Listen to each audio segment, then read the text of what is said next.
Yeah. Good morning. Good morning. Good morning.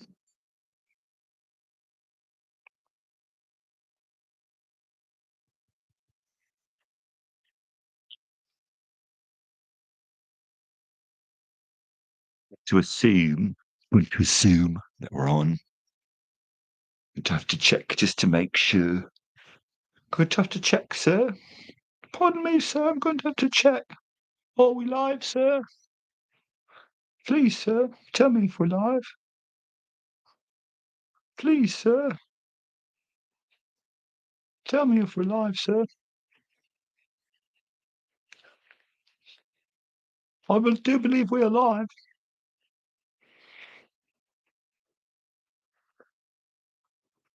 Good morning, weirdos.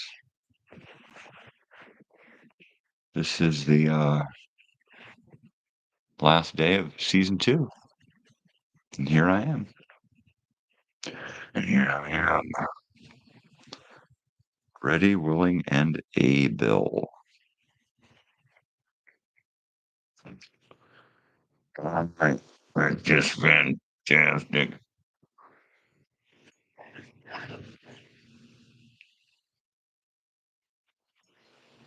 Alright.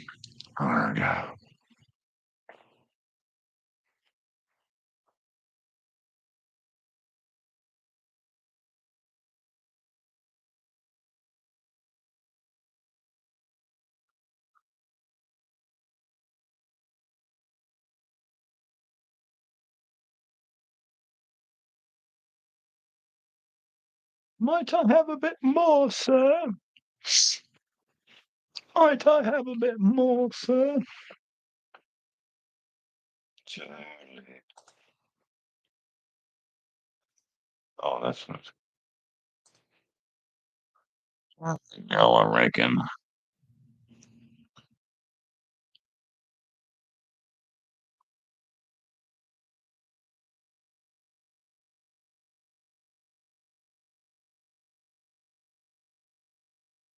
Well, there we are.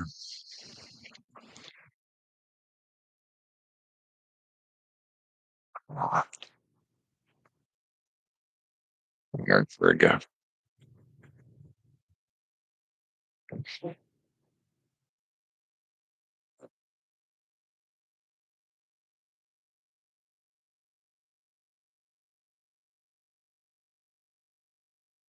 My new cup. My daughter got me that. This is my shirt. Promised a vintage retro shirt. Can't get better than Snoop's, baby.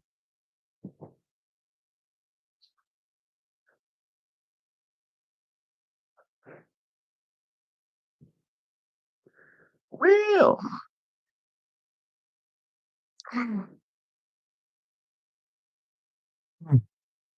So let's see what is on the agenda. I get to go to the vacation rental today and pick up my painting stuff. I've got to clean, but at least I get to pick up my painting stuff and get that much closer to painting my house.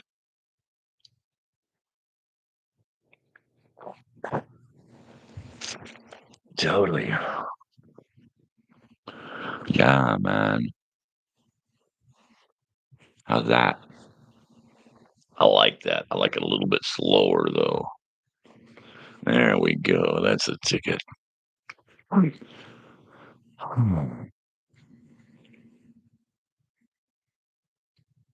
Well, here I sit looking at all of this technical spaghetti. And I have 1 week to get it together. 1 week.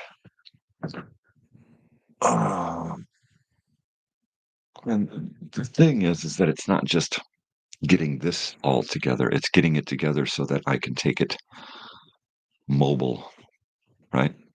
I mean, that's the trick. That's the thing right there, man. It's trying to get it all to go mobile.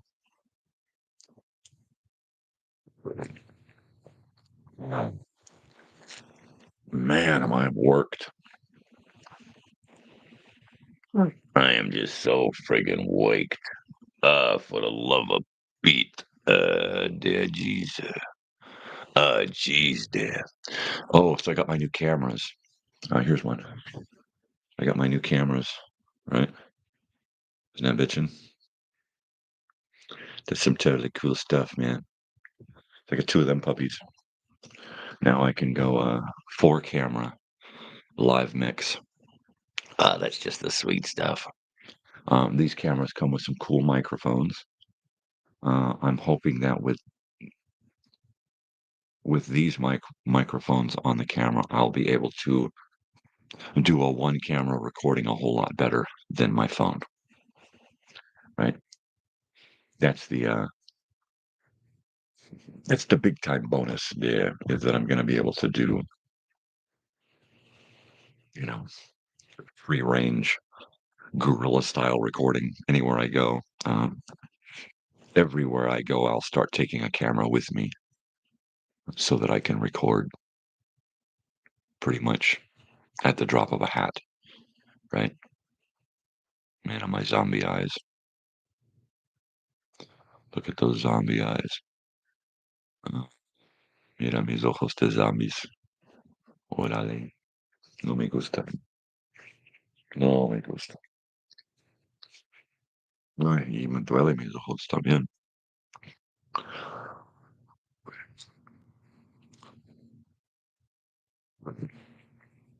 Ah, mm. And I did get my order yesterday.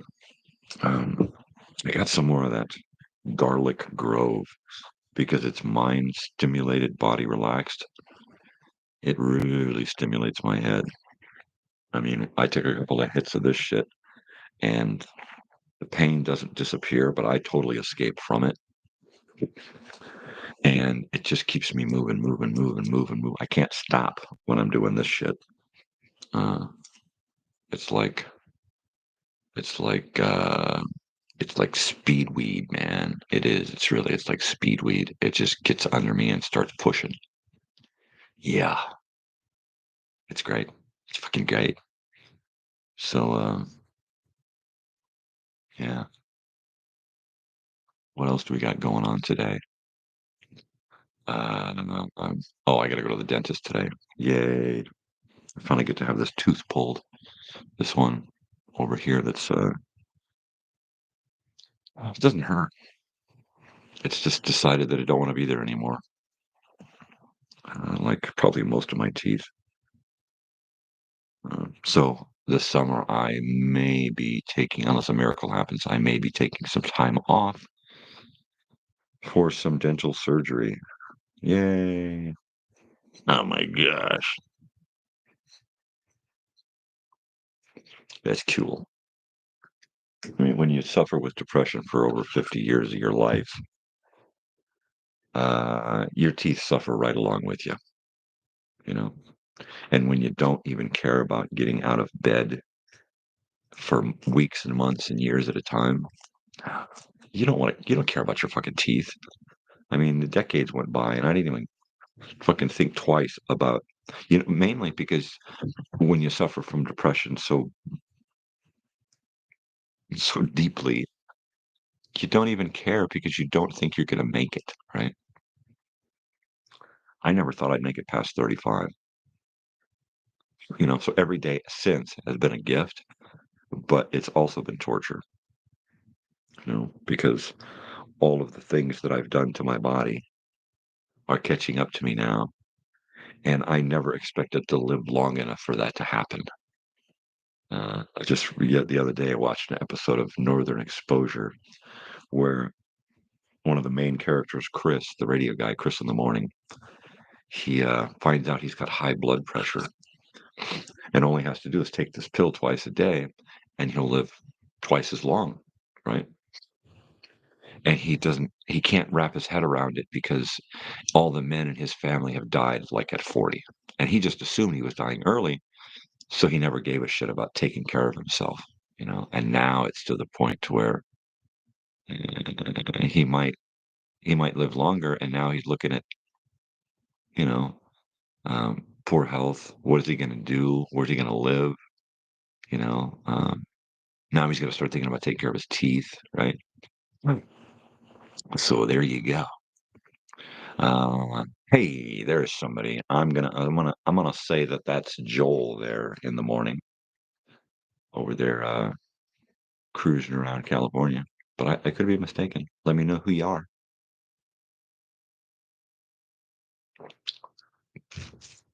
And if that's Joel, we really enjoyed the photos. Thank you. Hey, good morning, sir. So while I still got you here, and before I forget, my wife loves your photographs. Um, and my wife and daughter both want to know what you do with your hair to make it so shiny and so beautiful. They both love your hair. They're just, enamored, and they're like, "What does he do? It's all shiny and perfect and curly. My hair's supposed to be curly, and it just won't do that." And I'm like, "Well, maybe he uses, like, mane and tail or something, or some kinda leave-in product that, that gives it that that look, because it looks frickin' awesome, dude."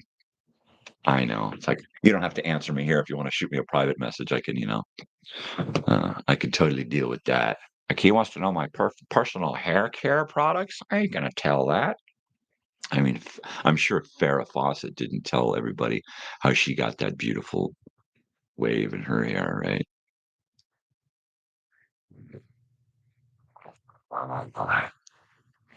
Yeah. Mm. Yeah, I got to talk to my brother last night. Uh, every once in a while, we connect on Facebook, and I'll send him a message. I send him one of these. I send him a peace sign, and then if he's up for it, he'll send me another peace sign. Pretty much, it means video chat, video chat, video chat, video chat, video chat. I use a lot of hair products. It's annoying to maintain.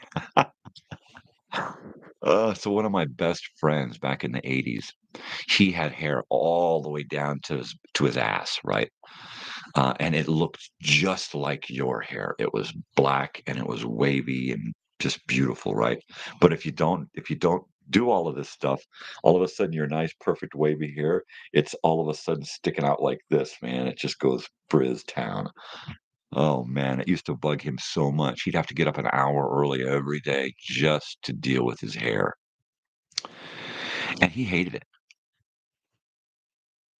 Yeah, since 2099. Well, that's wow, that's long. Yeah, I mean, it got to the point to where he just chopped it all off. He just said, "Fuck it." He just, he was working as a security guard, and they wanted him to cut his hair. And after a while, he just got tired of dealing with the product. I mean, it was just constant maintenance, maintenance. I mean, it was just crazy. Uh, But yeah, if you can, shoot me a message and let me know what kind of leave-in product you're using to get that wave, that really beautiful hair. Because my wife, she's like, "I want that hair." She's Mexican, and her hair, uh, it just goes frizzy if she doesn't deal with it, take care of it, it just goes frizzy, right?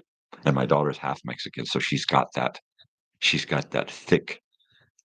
It's weird because she's got my thin hair, but she's got a lot of it, and I don't, right? She's got a lot of hair like her mother, but she's got really fine hair like me, right? But it's dark, and she's got kind of a wave in it, and she's like, "How do I get a wave? I get nothing." "You're going to Joshua Tree today?" "No shit." "Man, I gotta go to the dentist today, that sucks."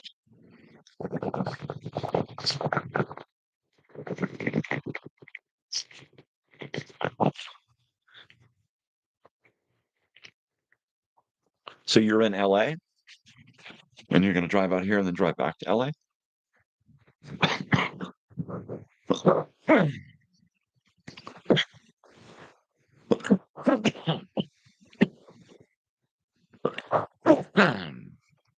Arg.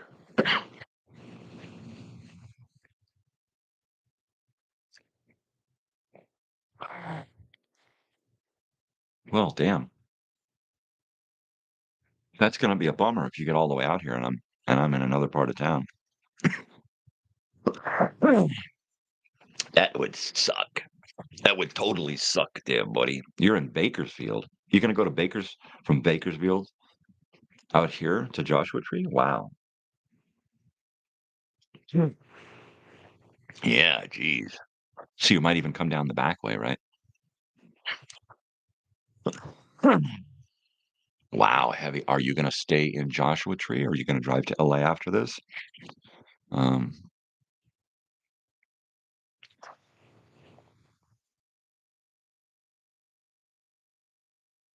well, it's kind of a bummer. If I'd have known you were coming sooner, I might have been able to plan a place for you to go stay and hang out. Right on. Well, I hope you can stay an extra day, because tomorrow I got nothing going on. I got nothing going on. Mm. Okay, give me a second. Let me go look at my calendar. Hold on here. I'll be right back.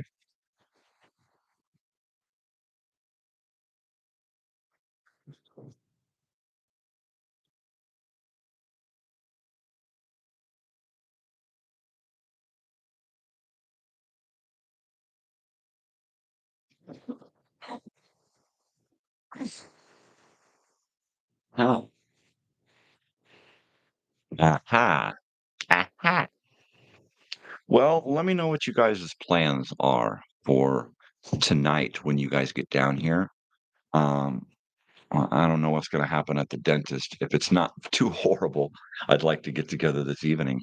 If you guys are still around. If you guys decide to stay the night, pardon my nose care here. If you guys decide to stay the night, hit me up.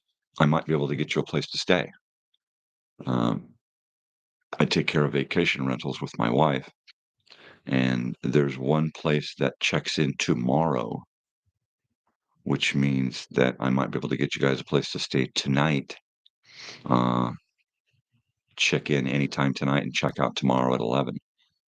So, yeah, hit me up later on and let me know what your intentions are. If the house is still available, I can put you guys up for the night, and then we'll have a little more time tomorrow, right? That'd be cool. That'd be totally cool. You know? Yeah, it's far out, far out. Uh, so today's Thursday, tomorrow's Friday. So if you guys are around tomorrow, uh, yeah, this town really gets bumping on Friday, Saturday, and Sunday. It's almost summertime, so this town gets pretty busy all of the time now. But it's a great place to visit. And then if you guys get a chance to do the park, that's always fun. You can drive through the park and see the sights out there. Oh, Friday nights. That's it. Friday night at 8. There's a concerts down at the casino in 29 Palms here. They're free concerts. They're tribute band concerts. I think this weekend is the Eagles tribute band. So if you're around Friday night, there's that, and there's also the Palms out in Wonder Valley out here. They have an open mic night that's spectacular. Draws a lot of good talent. But yeah, like I said, if you guys can squeeze in a little time, there's plenty to do out here. Mm-mm-mm. Oh. Yeah, I'm real happy with my new shirt, Snoopy, and I can't even. Oh, oh, jeez, Chihuahua, ay, Chihuahua. Órale, pues. Ay, me levantas duro, porque mi cabeza me duele. Ay, Chihuahua.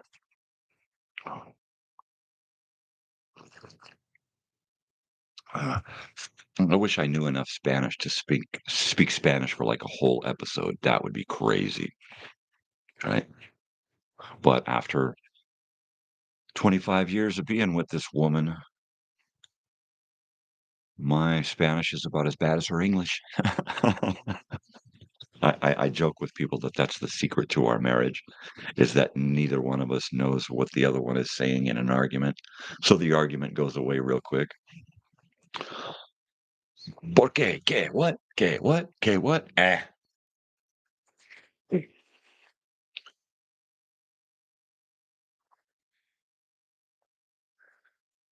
But then again, maybe it's just that I don't care for drama, right? I've had so much drama in my life. I am drama. I'm like walking drama. Everything about me is like a major production. I can't leave the house without taking 3 bags with me. "You were just going to the store." "I know, but just in case." Jeez. Yeah, so I got to talk to my brother last night. That was fun. That was fun. I always like it when I get to talk to my brother. He's a you think I'm weird, right? He's straight weird, right? Like, he's beer drinker weird. He smokes pot, but he's beer drinker weird. I'm pot smoker weird. He's more beer drinker weird. Uh, he's a funny guy. Funny guy.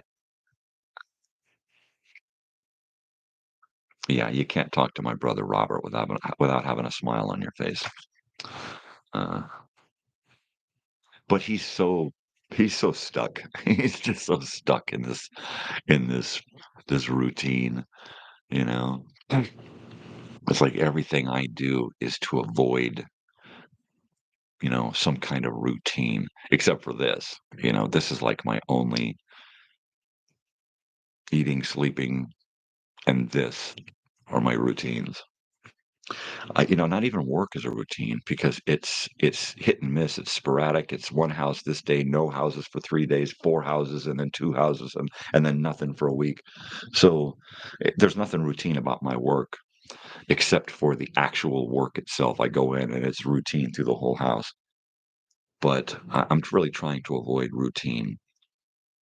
You know, for doing things the same way every time just for the sake of doing things the same way every time.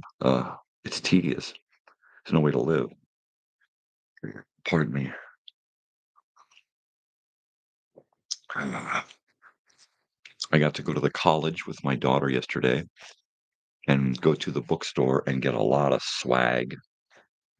I have been waiting 2 years for her to get to the point to where she wasn't going to need any more of the money they keep throwing at her, right? They keep giving her this gift cards for the bookstore. And I'm like, no, you hold on to those until you know for sure you don't need anything else from this school.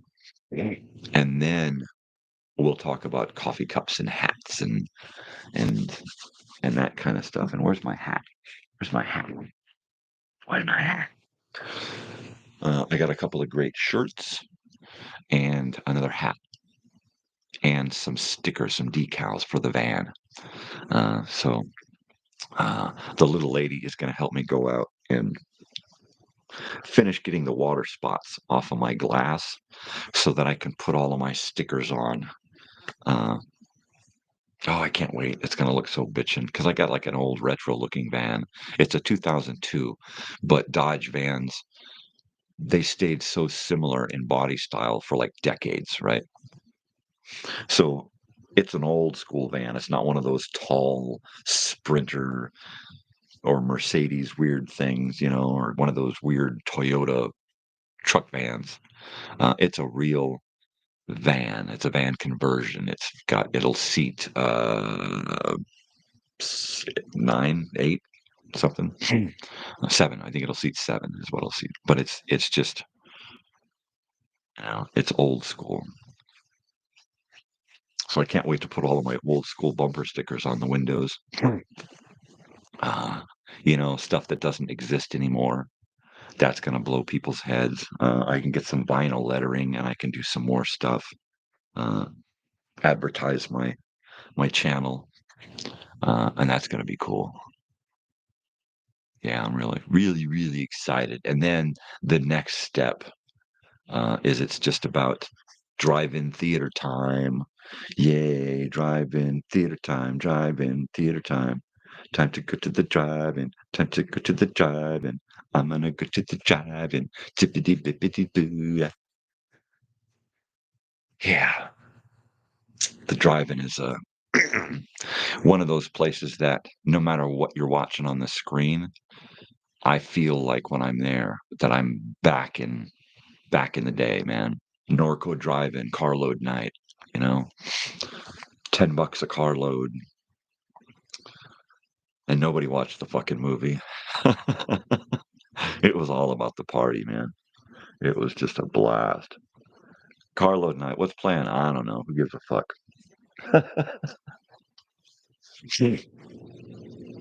Good stuff right there.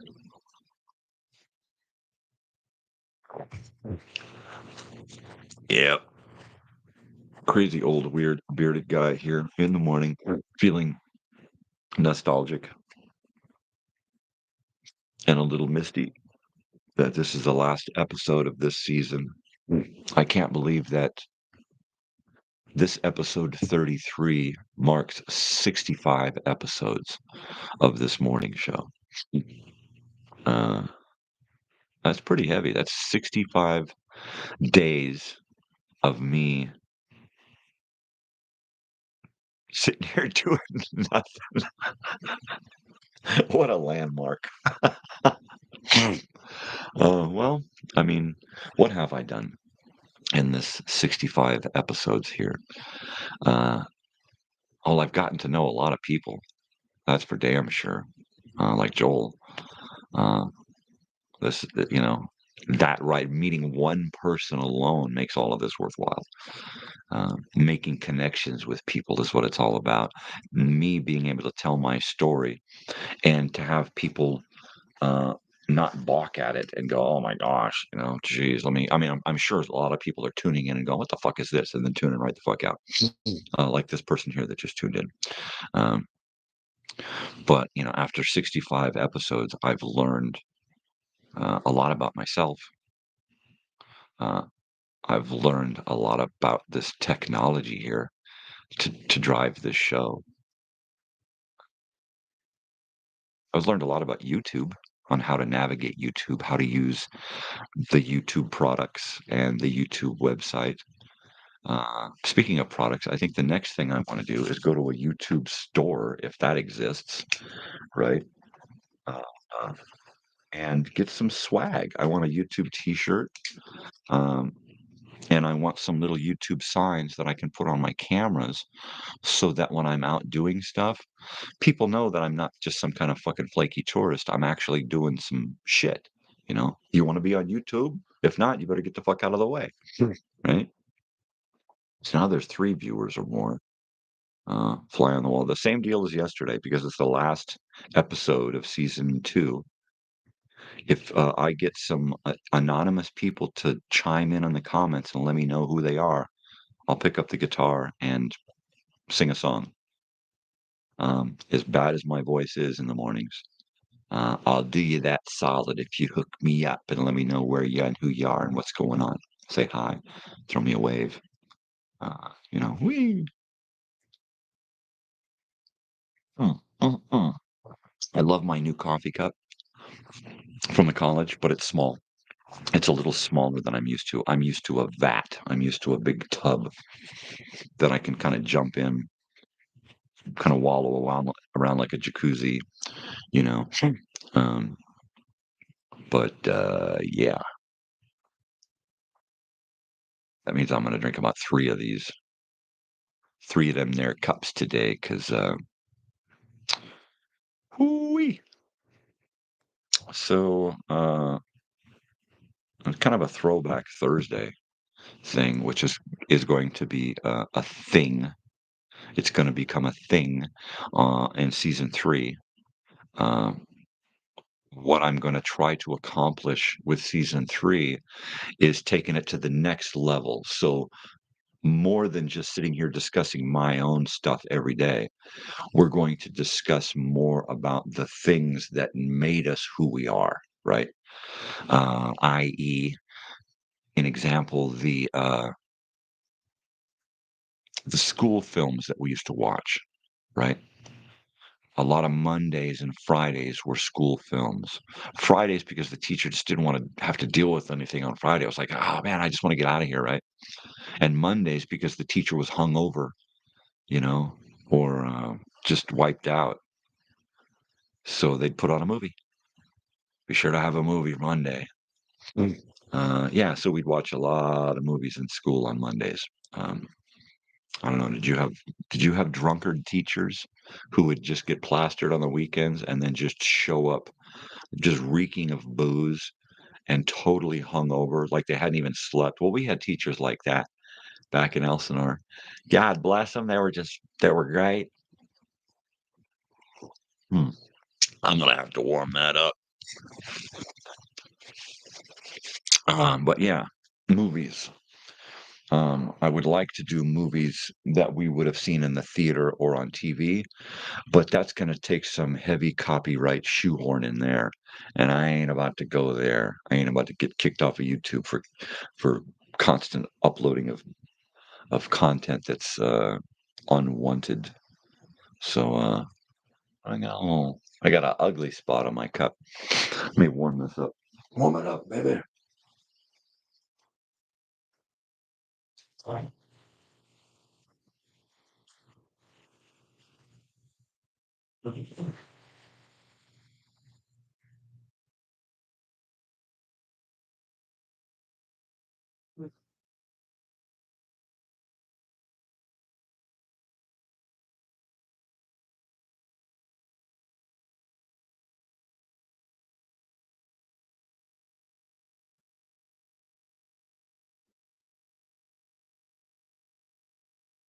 Yeah.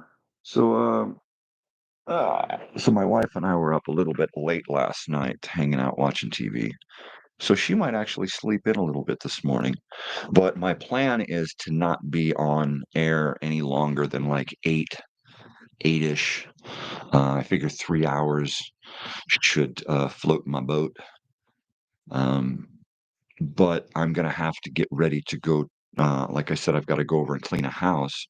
But while I'm there, I've got to pack up all of my painting stuff and go through it and figure out what I'm going to need to paint my house. Paintbrushes, roller sleeves, that kind of crap. Consumable products, paper, tape, plastic. Pardon me. So once I do that, I can finalize my shopping list for Home Depot, and then I can go shopping. I'm not going to shop today. Like I said, I've got to do that dentist thing, and then if I get a visitor in town, then I'll probably not want to get too busy into anything until the uh, the visitor leaves. Because that's the kind of guy that I am. My daughter was just the other day talking about, can we get one of the vacation rentals for this concert? And then, oh, can we also get it for graduation? And I'm like, yeah, okay. If Charlie's going to come out, why doesn't Charlie just stay here for most of the time, and then we can get the house for a night or two for the party, or a night or two for just around the concert, right? And kind of take some of the burden off of constantly asking for the use of the house, right? I don't want to be a burden, you know. I don't want to be one of them pains in the asses. Ah, for the love of Pete, would you stop asking? So yeah, but if the house is unavailable, if there's if there's an available house and it's like nothing is happening and it's that night, I don't have any. So nothing's good. Nothing's checking into this house tonight. Do you mind if I use this house tonight? I got no problem doing that. I mean, it's not likely that they're going to get a last minute check in. That's very rare. So yeah, that's cool. I'd rather do a last minute borrowing of a house than in 3 months, I want the house. Well, they could have had somebody stay there for 3 weeks had I not asked for the house for that 2 days or 4 days or whatever. So I don't like to go, do that a lot. But it is really nice to have people you work for who are so willing to share what they have, because that's kind of my route in life, is to kind of just share my life, whatever it might be, with anyone who needs it. So I took my daughter to the college, and after we went into the store, she ran off to class late. Thanks, Dad. Uh, and I shot over to the kitchen because I used to go to school there. about 10 years ago, I had got this neck injury, and I left the doctors behind and got off of the pills and got onto the marijuana and went back to college for 2.5 years. And spent every day going to school, dragging my book bag around, building up my muscles, getting used to the pain, getting used to working with the pain and the marijuana and the brain and trying to make everything function together. And for 2.5 years, I was getting straight A's. I mean, it was just a blast. So I went to this school, and now my daughter goes to this school, right? So I go into the Bruce's kitchen that's now George's kitchen, and George is back there behind the grill, just flipping up hot dogs and burgers and stuff. And his daughter is working the cash register. And so I order my food. I just got like a really nice grilled cheese, big grilled cheese and fries and a Coke. Uh, that's always my campus special is a grilled cheese. I love a good grilled cheese. So I'm standing there waiting for my food, and this group of kids comes in, and one of the guys goes over to and says, "Hey, what's the special?" And he says, "Chili fries, $5." Um, and so he turns around to his friends. He says, "All right, who's got a couple of bucks? I don't have anything. Does anybody have any money?" And he's trying to get money from his friends who are all broke, right? And this girl's like, "Well, if I had any money, I'd order one." And it was like, so I turned to George behind the counter. I said, "Hey, I'm buying this kid lunch." And I pat this kid on the back, and he goes, "No, no, no, no." I say, "Hey, man, don't worry about it, man. My daughter goes to school here. I went to school here. Be cool, stay in school, bro." Um, and then he turned to his friends and uh, said something, and I said, "You know what? Make that two," so that the friends could all kind of share the thing there.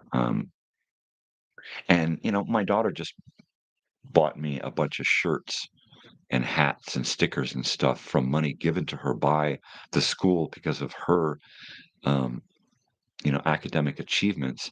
And there's kids here, right? Kids 18, 19 years old who are willing to go to school and to stick with it and better themselves. And and there's nobody there to feed them. What's up with that? It's like shit. Oh man, it was kind of a one of those things where I can't believe that these kids are willing to be here and do this, and they got a panhandle to make it happen. I mean, where are their parents? Where's the school stepping up saying, "All right, here's some food vouchers." I mean, well, where are the kids up here who are not going and taking advantage of the programs that the school has? Because they do. My daughter is involved in every single thing she can to get the most out of what the school has to offer. You know, they give her gas cards, they give her food cards for the grocery store, they give her gift cards for the bookstore. They just bought her cap and gown, right? Because of her academic achievements, because she has the uh, the wherewithal to figure out the inroads of going to school, and that there are so many organizations on campus to help. You know, and somebody needs to shake these kids and say, "Hey, go into the freaking office and talk to people. Talk to your counselor because they can help." When I went to this school here for 2.5 years, my first semester was like crappy because I didn't talk to anybody. I just enrolled and went. The second semester was better because I started dealing with the office and the counselors and stuff. By the second year, um, I was enrolled in all kinds of programs, and it was making my school success more attainable. Right, everything was right there now for me because of my neck injury, my brain injury, all these other screwed up things about me. Uh, I was able to get into a program that helped disabled people, and I was able to get stuff to help record lectures. I would always get a well lit table with a big, comfortable chair. I they helped me in every way they could. And it was because I had the wherewithal to find out about it. And I wasn't that at first. And that's why when my daughter started there, I said, no, you have to, if they say, check this out, go and check it out. So she would go to these orientation classes where you sign up, you go in, you're there for an hour. They explain the ins and outs of a program on the campus, and then you get like 1 unit or a quarter, you half a unit or something. You get actually uh, you get an achievement for doing that, right? But not only that, if you are someone who signs up and actually does it, they gift you things. They give you gas cards and food cards and special books and book bags and shirts and uh, I had a great college experience out here. She is having a fantastic college experience out here. And it's because she is doing the work to make her experience awesome. you know I wish I had had me when I was young and wanted to go to school, and everybody were the naysayers, right? And my father was like, nah, we can't do that. And I'm like, didn't you go to school when we were dirt poor living in a van, right? And you didn't have anything, and you never used your GI Bill to do that. So how can you then just turn around and tell me that we can't do that? No, you can't do that for me, is what you're saying. And you won't help me do it for myself. Help me do it for myself, right? So if I'd have had somebody like me pushing and helping me back then, I probably would have stayed in school for 8 years, right after high school. So that's what I'm trying to encourage in my daughter. We were just talking about one of her friends said that he's going to graduate with an extra degree because he took enough classes to get a secondary degree in something, right? And he's like, you should check into it. And she's like, she told me, I'm okay. You need to call first thing in the morning, talk to your counselor, deal with it, try to get that, because for her it'll be a third degree, right? Because she's already getting. I don't even know what she's getting. She's so far beyond where I was at her age, right? And if she can get a third degree, a liberal arts degree, that means that she can get her bachelor's degree in uh, uh, what is that? Psychology, right? She can get a bachelor's degree in psychology, the brain, and then she could decide to go back and use her liberal arts degree and now study something that she really, really, really wants to study: art, music. There's so many other things that she wanted to do in high school, but because she took 4 years of Spanish, that chewed up all of her electives, right? And then because she was so focused on a degree in psychology in college, that chewed up a lot of her electives. I think the one thing that she got was the history of rock and roll, right? Uh, so this whole college experience for her has just been huge, and it's not just opened up the door to university, but it has really just made it so easy for her to have that beautiful university experience now, right? It's just crazy. And I told her, look, if you've got to at some point come back and take another class somewhere along the line, whether it's in the summer or after your 2 years at university, to get that third liberal arts degree, no matter what it takes, if there's an opportunity for you to get it now, do it. If there's an opportunity for you to grab it later, do it. Because she's like, well, how long do those degrees last? And I said, sweetie, those things are going to be with you for the rest of your life. Okay. That's why people get their really bitchin' degree early in life so that they can use it and it helps them throughout their whole rest of their life. Right. So I said, get these degrees now. Get as many degrees as you can right now. Okay. Because you'll be able to write your own ticket in the future. Right. And, there's a lot of people that go to college and university and then become the manager of a McDonald's, right? And that's because that's as far as they could think outside the box, right? And I think she's going to be able to do a lot more with her degree than the average Joe who just says, "Well, I'm going to get a degree and then go back out into the workforce," right?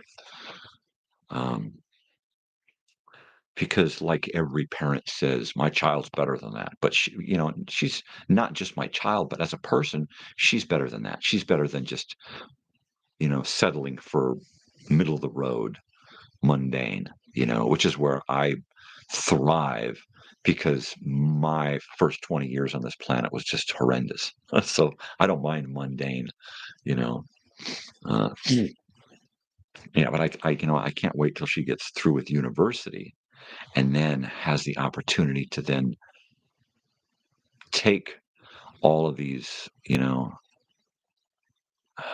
it's going to be almost 2 decades of schooling for her, right?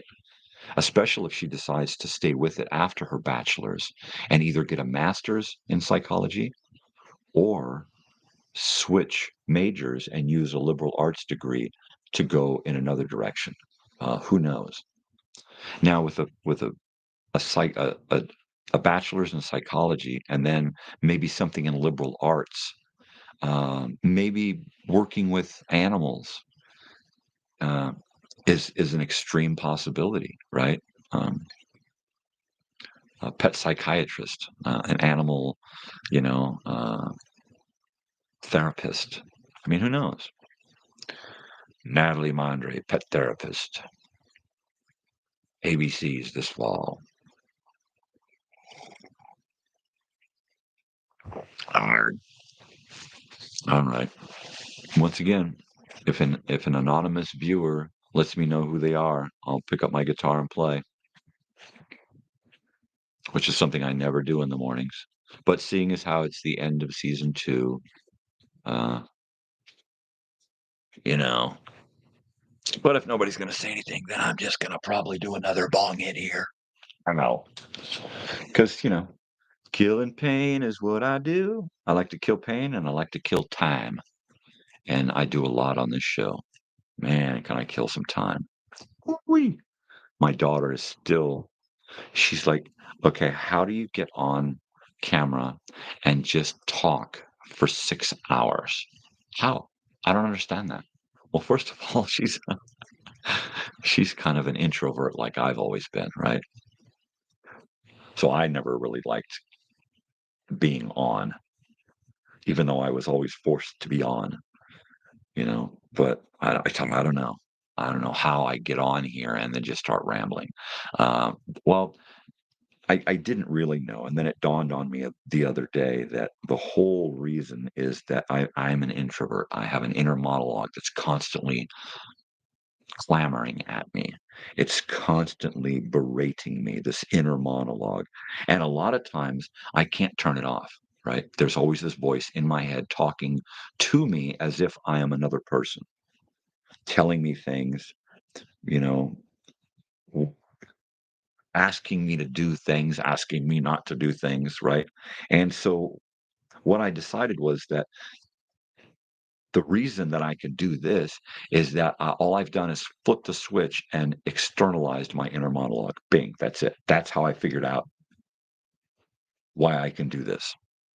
You know, uh, I stopped shutting up. Basically, is what I did. Um, because my whole life I would just shut up. I would just sit on my hands, bite my tongue, bottle it up, hold it inside, not say anything. Mainly because that's what we're taught. Don't say anything. If you got nothing nice to say, don't say anything at all. You don't want to offend anyone, you know. And the thing I also figured out is that I never mean to offend anyone. If I'm just speaking my mind, I'm just speaking my mind. If I say "fuck you, man," well, then I'm intentionally directing, you know, uh, something at you. But if I'm just speaking my mind and you get offended, how can I be held responsible for that? Right. And so therefore I've decided that I am unapologetically me. I cannot apologize for the things I do and say just because they offend someone. That's your own personal issues, man, your own demons you got to deal with. Don't throw that on me. Don't make me responsible for your head trips. you know? Uh, there are times when I backtrack things that I say, like, I should have said that. That was mean, that was wrong, that was judgmental or whatever. So, I take that back. But I'm not gonna apologize, you know? I'm not gonna go through the rest of my life apologizing. So there's that. Uh, but, I gotta be me. I gotta be. And I would hope that anybody watching would be, unapologetically themselves, but at the same time show respect and courtesy and acceptance. Just accept the fact that we're all different. That's it right there. We're all different. Let's be nice to each other. There ain't anything else other than that, right? Anything else is just peripheral bullshit thrust on us by society and probably the media. So shake all that shit off. You know, don't come to me and say something and then apologize for it because you think that it might have, yeah, fuck that. I don't need apologies. Now, if you really, really, really transgress upon somebody, that's when apology comes in. And that's when it should be heartfelt and meant. And it just ain't if you apologize 30 times a fucking day, right? Oh, sorry, sorry, sorry. I go around every day, I go out and somebody apologizes to me. And I just want to smack them and say, what the hell? Is it you go through life apologizing for everything that you fucking do? Your mom said you better say you're sorry. So that's in the back of your head, everything you do. Sorry, sorry, sorry, sorry. Oh, that just get man. I get into these bits about that fucking word, and it's like an excuse. It's like a key to open up and just do whatever the fuck you want. I'm gonna say sorry 20 times, so I'm just gonna keep fucking up. Don't worry, I can hit it with 80 sorries later. Ugh, pain.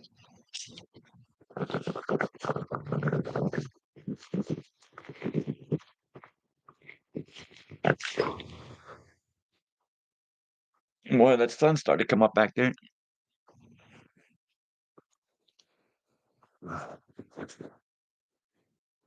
Yeah. So we're gonna do like a Monday movie thing, and I'm just gonna grab a school movie or two. Now, I actually have some. I actually own some school movies. Where are they? And I'll have to dig one up. And I will and projectors, and I will actually screen movies here. I'll just put a screen up over on one side of the room, sit here next to a projector, and thread that fucking thing for you, and we'll sit and we'll watch a movie together. And then I'll just point a camera at the screen, hook up the sound into the mixer, and we can watch one of those kooky movies we watched as kids in school. Um, on Tuesdays, I want to do like a television Tuesdays, right? Where we look at old stuff from the past. We might look at an old news broadcast, do just commercials. Now, for this one, I'm going to really rely on not just the Internet Archive, but other YouTube users. I'll be bringing stuff over content from other channels, and we'll view it. Commercials, um, TV show beginnings, right? Let's watch the opening to all of these comedy shows or whatever.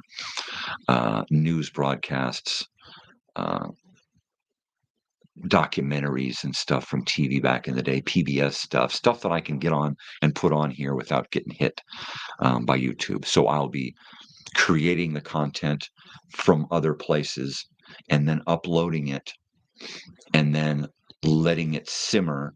And then if I don't get hit with any copyright issues, then the following week I'll be bringing it to you and we'll watch it live and we'll talk about it. And then it'll be put in a playlist and you guys can then watch just the feature.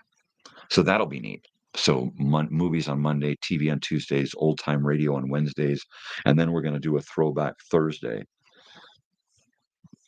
If I wind up deciding to just do a Monday night and not a Friday night, or just an occasional Friday night, I might extend this show to 5 days a week and do 5 mornings a week, right? I find that on Thursdays, I've got an extra day in me. Um, the only bummer is that my work, sometimes it's there and sometimes it isn't. Like this Monday coming up, we've got four houses again. So I've got to get done here in the morning and go try to start early and get four houses done. And then get back here, take a nap, and then go out to open mic night and quite possibly do a live stream from there. So Mondays and Fridays potentially could be hazardous to my health, right? It's like all this coffee I drink that has been hazardous to my teeth. My daughter, I was talking to her about my dental stuff, right? And she's like, well, is that like, do you have to have all your teeth taken out? And I said, I don't know.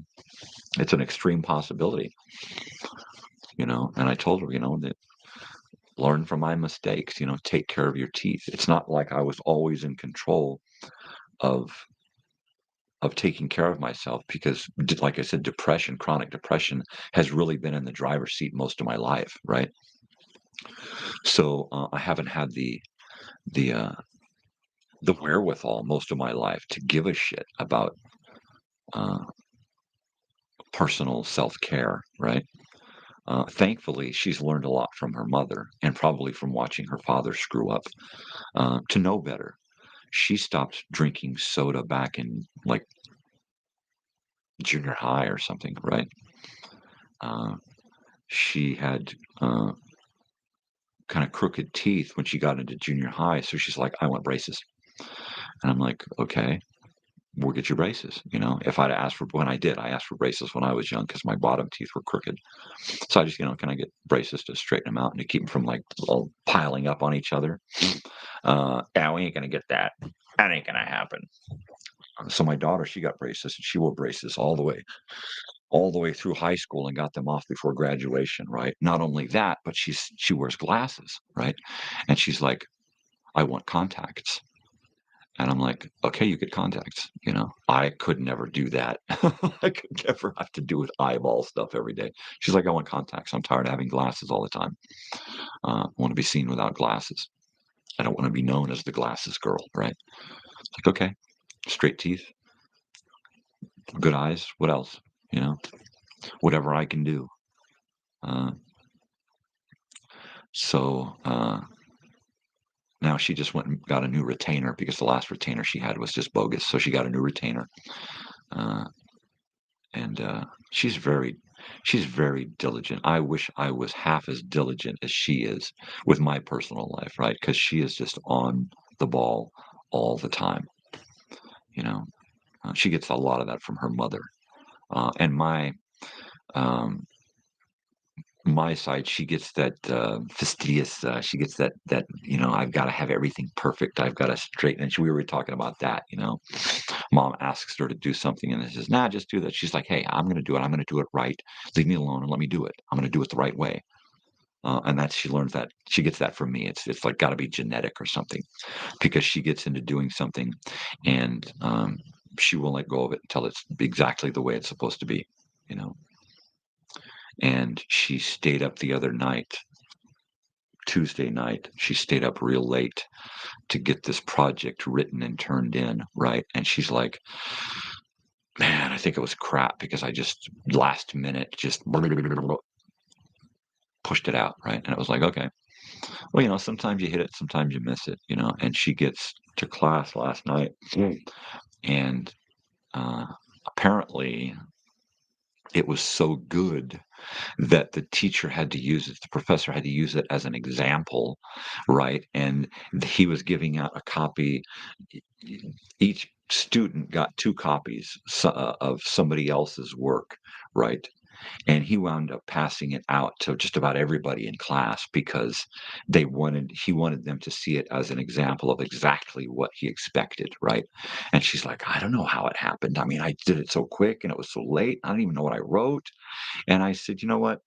You get that from me because we're procrastinators. We wait to the last minute because we know that when we're forced into a corner, that's when we perform the best."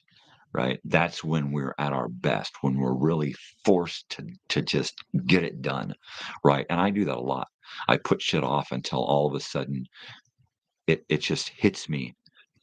That's the time to do it right now, and then I'll just do it. And then it's perfect.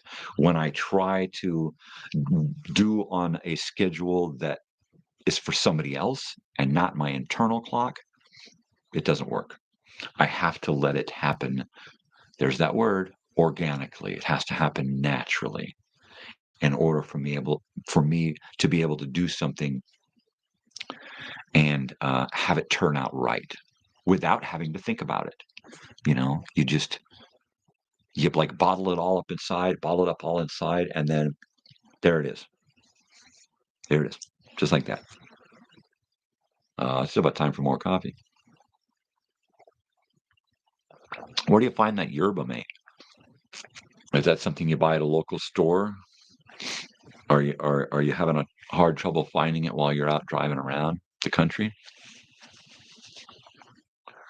I mean, it'd kind of be bogus to go without your morning ritual juice, right? Uh, oh, Amazon. Okay, so you buy it bulk. So you brought some with you then, right? If I'm not doing coffee, then more than likely I'm doing tea or I ain't awake.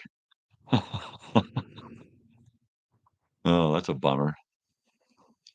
Is it one of those things where you feel like, man, I wish I had a cup of that? Is it like coffee? Is it like tea? Is it one of those things where you just every once in a while you're without it and you feel naked? You know what? I can go without coffee. I just don't have that oomph, you know. I mean, to me, it really is Slaver's juice, you know. I think it was brought about because they knew that they could give it to the little people and make them run around and do shit for them. So yeah, let's give them coffee.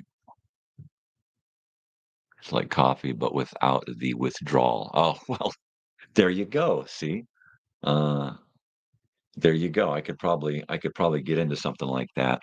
See, the one thing that gets me about coffee is that it makes me a little twitchy, and that's pretty much well that. And if I drink too much, of course, it just destroys my stomach. Uh, I've decided now that doing this morning show, I can do without my stomach. I need the coffee to make this shit happen. I've done a couple of these shows without coffee, and the show lasted about 2 hours, and I think I yawned through the whole show. Um, I just don't get turned on in the morning, and, like I said, it's morning time for me is really about pain management, so I smoke a lot of weed in the morning, and if I don't balance that with coffee, I might as well just crawl back into bed in a couple of hours, and have done so.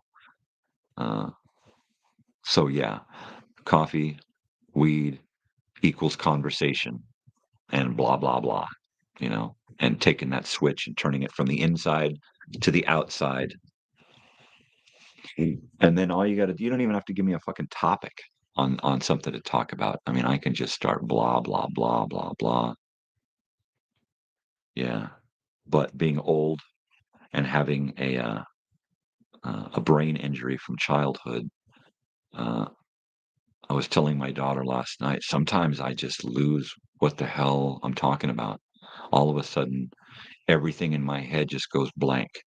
And right mid-sentence, I just go silent, and I don't know where it went, you know, probably into my bong. But even without, and especially without weed, uh, I find that I cannot focus in on a conversation.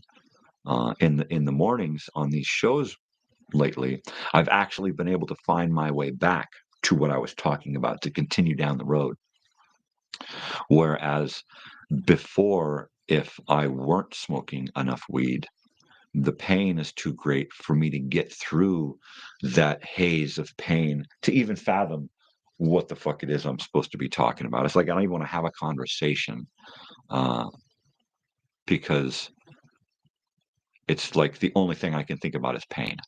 Like right now in my neck from sleeping, my neck feels like there's a monkey back there just jabbing two ice picks right down into these nerves that come out from my neck and then into my arms, so that on occasion I'll get these pains in my arm down to my elbows. That is how this whole thing started, was getting a neck injury that masked itself as a shoulder pain injury, and it was just pinching the nerves, right? So that uh, I'm kind of used to now. I'm used to my hands. If I put my hands in the wrong position for too long, my whole arm will go numb, and I can't use my hand. It's just a dead arm, and that's pretty fucked up. Because working at the computer here, I'm stuck in one position. I need to get one of those desks where you can just raise it up like this, and then you can stand, and then just push it down real lightly, and it pushes down so your desk can elevate. I think that's probably something that I really, really should look into, right? Because if I were to get up and stand and do this kind of stuff, it would really help my back. It wouldn't help the pain. It would just help the mobility and the numbness, you know? Oh, yeah, McAfee wants me to, join up here, which I probably will because it's a new computer, and I'll probably get the care package for the McAfee, and then that'll probably spill over onto my other computer like everything else because they're linked. They did it themselves. My computers decided to join forces on their own, and uh, then not tell me. Right? So I go to one computer to do something and think, "Oh, darn, I gotta go to the other computer." And then before I know it, here it comes, right to this other computer saying, "Wait a second. You wanted it, here I am. Just give me a second to load." And I'm like, "No way, computer. How could you do that? Like, you're, like, thinking for me. You're, like, reading my mind, man." Wow, it's, like, totally extreme. Totally. For sure.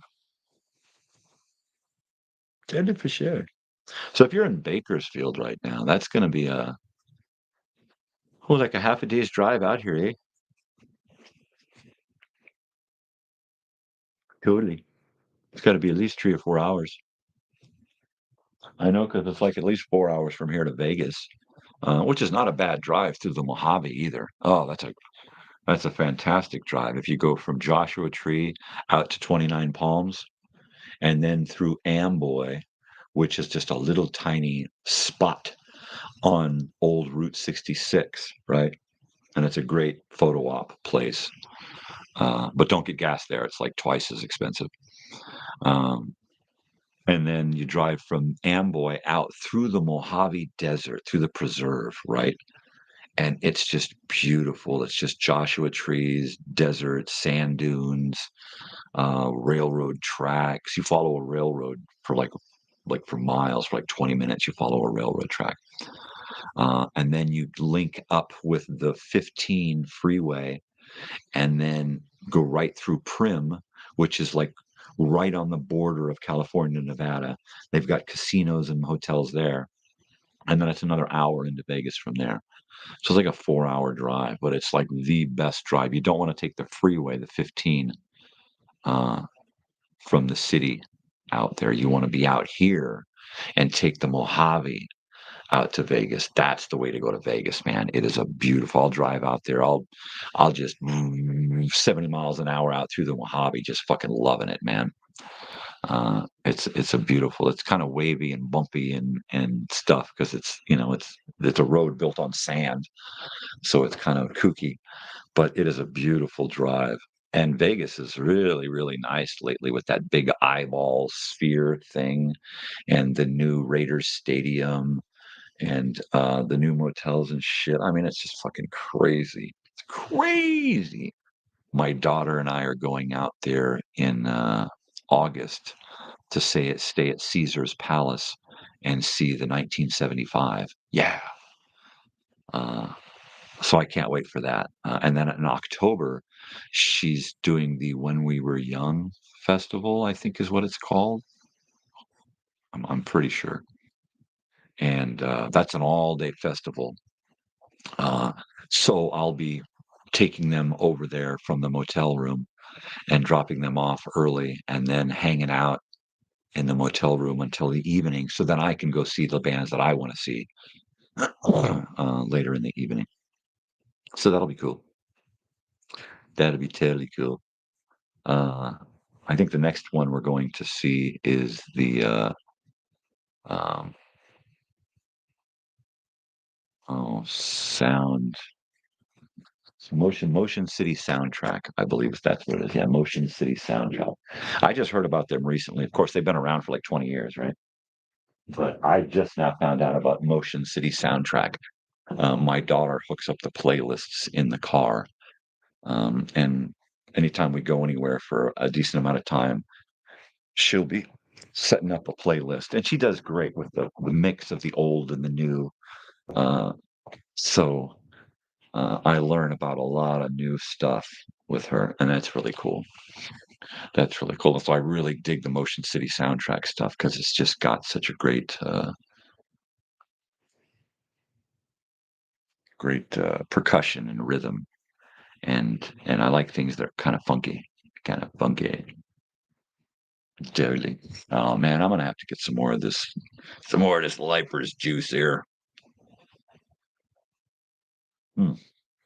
And I get my creamer from Walmart. And they're these little bottles, right, of mocha, chocolate mocha stuff. And they don't sell them in big bottles. And they're hard to get. They never have them in stock. So when I go there, I have to buy like 2 or 3 bottles at a time. My precious, precious. Um, and I'm just about out, which means I got to use a little bit of the powdered chocolate stuff and milk and all of that. And it just creates a whole other animal. So I'm kind of bugged on that. And the unfortunate part is that, you know, I go to Walmart and I never remember to get it. Of course, I always remember to get a T-shirt, but I never remember to get creamer. That's kind of a bummer. All right, who's there? I know there's another person there. Yeah, the sun, she's a coming up. She's a getting a bright outside. Uh, yeah, so talking with my brother last night, I was playing around with the new cameras because he hadn't seen any of the effects or stuff or anything. And I had just plugged in my new camera, one of the cameras that I got yesterday, and those were cool because they were cheap. They were on sale, and they were from Walmart, and I actually got them overnight. Really, I literally got them overnight. Ordered them in the evening and got them the next morning. Right? You can't friggin' beat that. The shipping was free, and they were so cheap. I mean, cheap, cheap. They're not 4K like this mixer said they had to be, right? Because these two cameras that I'm using are not 4K. They're just 1080, right? So I'm thinking, well, shit. If these are just 1080 and they work great, they just get a little grainy close up, which is fine because I like the aged look to it, right? Well, then these cameras that are like twice as good as these, they still aren't 4K, but they're going to look better, right? So I'm like, you know what? I don't have to spend the hundreds of dollars on one camera, you know? I mean, for the for less than the price of one of those, for less than the price of half of one of those, I can get two of these fuckers. And I'm like, yeah, sold. Totally. So uh and they come with a remote, right? They come with a remote, which is really great. So I'm gonna put one here that's got a zoom on it so that I can zoom in and do a like we need to see me close up, right? Oh, and then I'm going to do one like somewhere in the room so that it zooms in on something, right? Um, but the neat part about having this computer going into this mixer here That's this camera here, as you can see down at the bottom. I'm on a computer, so I can run my USB cameras into this. I can run my old Sharp camcorder into this. I can run my 1980s video camera, professional video camera through this, and change the video quality without having to use special effects. So I can do like a vintage crash cam. Whoa, we're old. Of course, in my case, hey, I'm young. All right, I'm gonna have to get some more coffee. So hold on. I'll be right back. The next sounds you hear will be that of me mixing coffee. I'll be right back.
Coffee. Coffee. You hear my house creaking as I walk around. Yeah, living in a mobile home. Joel, if you do make it out here, you might get to see where I live in my mi choza, mi mi casa de algo de basura. I don't know. Place is falling apart. But if you got to realize that out here, uh, finding a place to live is really at a premium. I mean, it's hard to get a place to live out here, especially in town. Most people have to live out in the sticks in a little shack or something because there's just no places to live. There's just no houses, there's no apartments, no condos, very few. There's a few mobile home parks, there's a few apartment buildings, but that's it. And everything else are vacation rentals or big 3-bedroom homes going for $2,500, $3,000 a month, which is horrible out here in this area. I don't know about the East Coast. Where do you live on the East Coast? Do you live in a house, an apartment, a condo, trailer? I mean, I don't know how it goes and finding places to live over there. Uh, it depends on where you go here, but it seems like every place you go now, there's vacation rentals, and it just throws everything off. Okay, so you live in a real house. That's cool. Uh, so you must not live like right in a big city or something. Um, I would assume. Way expensive where you live too, huh? Yeah, because the average price for a 3-bedroom house out here is about $2,500, and that's a good price out here. That's like a good average price. Man, The last place that we rented was a two-bedroom house for $600, 30 minutes uh, from here. And that was a steal. I'm sure the price has since doubled because that was about 10 years ago. But yeah, it's really, really harsh. I mean, you almost have to have like multiple families in a home to make it work anymore, you know?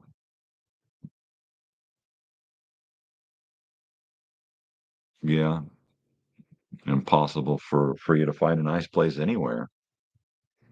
Yeah, I mean, I wouldn't I wouldn't want my daughter to go out and have to get into the housing market, right?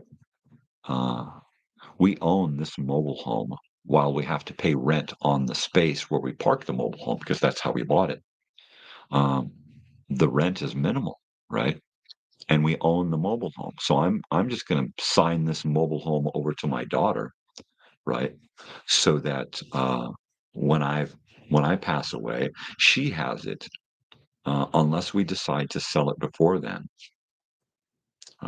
And because of the way the local economy is going with the vacation rentals, if we were to fix this up really good and sell it, I mean, we could get $100,000 for it, and that's like 50 times return on our investment, right? It's like crazy. We didn't put anything. We bought this for like a song. I mean, it was really cheap to get this because they needed to get somebody in here to rent it, right? So we got it for really cheap. Of course, it looks like it, but being a handyman, the idea was I'll just fix it up, you know? I never thought that I was going to get into another accident and totally screw me. Um, but you never expect it. That's why they call it an accident.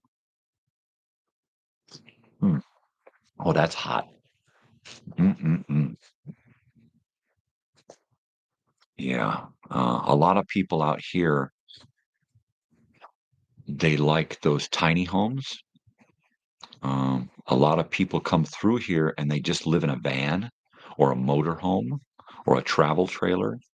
A lot of people think they can come out here and buy 5 acres and then just park their travel trailer on it and live because they see property with travel trailers on them. They don't realize that those aren't permanent residents. Those are vacation places. Those are people where you're allowed to stay 3 days, 4 days a month or something, but you're not allowed to stay for more than like 2 or 3 consecutive nights or something, right? In order to live on a piece of property in a travel trailer or something other than a stick foundation, right? You have to have a 790 square foot dwelling on the property prior to that. If you have that prior dwelling on the property, then you can have tiny homes all over the fucking property, travel trailers, motorhomes, whatever. Then there's no big deal. But if you don't have that square footage first, you get hit by the county and they show up and they tag you and you're done. And I've been out here so many years. I've seen, I mean, right down the street, people clean up a piece of property, get it all beautiful, and then they park this beautiful, luscious, 1950s travel trailer out there, and it's just beautiful. And then a month later, it's gone, and the property is dormant, and people are stuck with this piece of property they thought they were going to have and use, and they just can't. You know, you can't do that in town. What? Well, you can't do that. Oh man. So I went and did the research. I was going to buy a piece of property out here and just take our travel trailer and move out there and then start adding on. Not going to happen. Just not going to happen. So the idea is to get a piece of property with a little cabin, one of those little cabins, right? A little one-room cabin. That this place started out here pretty much as like a hunting area. People would build a little one-room cabin, and then they would drive out from LA and they'd spend a weekend out here hunting the bighorn or the bear or the elk or whatever else used to be out here. Now there's a preserve with bighorn sheep, and the bear never come down the mountain anymore, and you never see the deer anymore. They stay up in the mountains. Uh, I wouldn't come down here, fucking humans.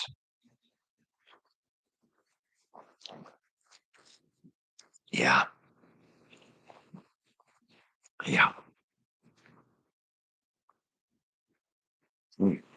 So, getting a little shack on 5 or 10 acres for, pretty cheap would have been the way to go. Now property values have gone crazy.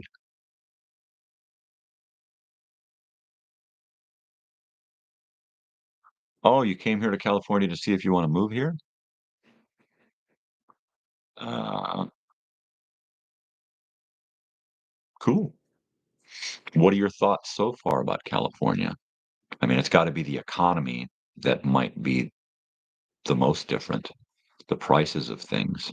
I know the price of gas out here is probably different than a lot of places. Eh, yeah, it's alright. I've lived in California my whole life, except for the times that I didn't live here.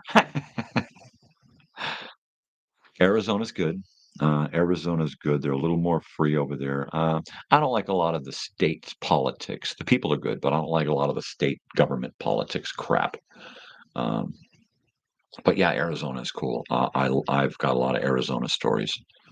Uh, yeah, it is a lot more peaceful. Now you can be like in Arizona and be pretty close to California, so that you have access to a lot of the shit that's over here.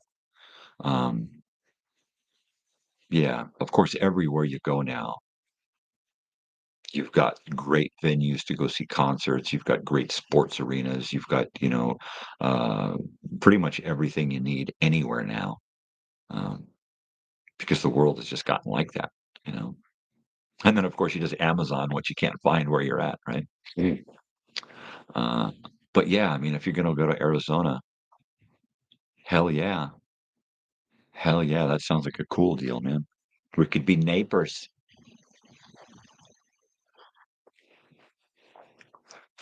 I lived in Parker for a summer, and that's, like, right on the border.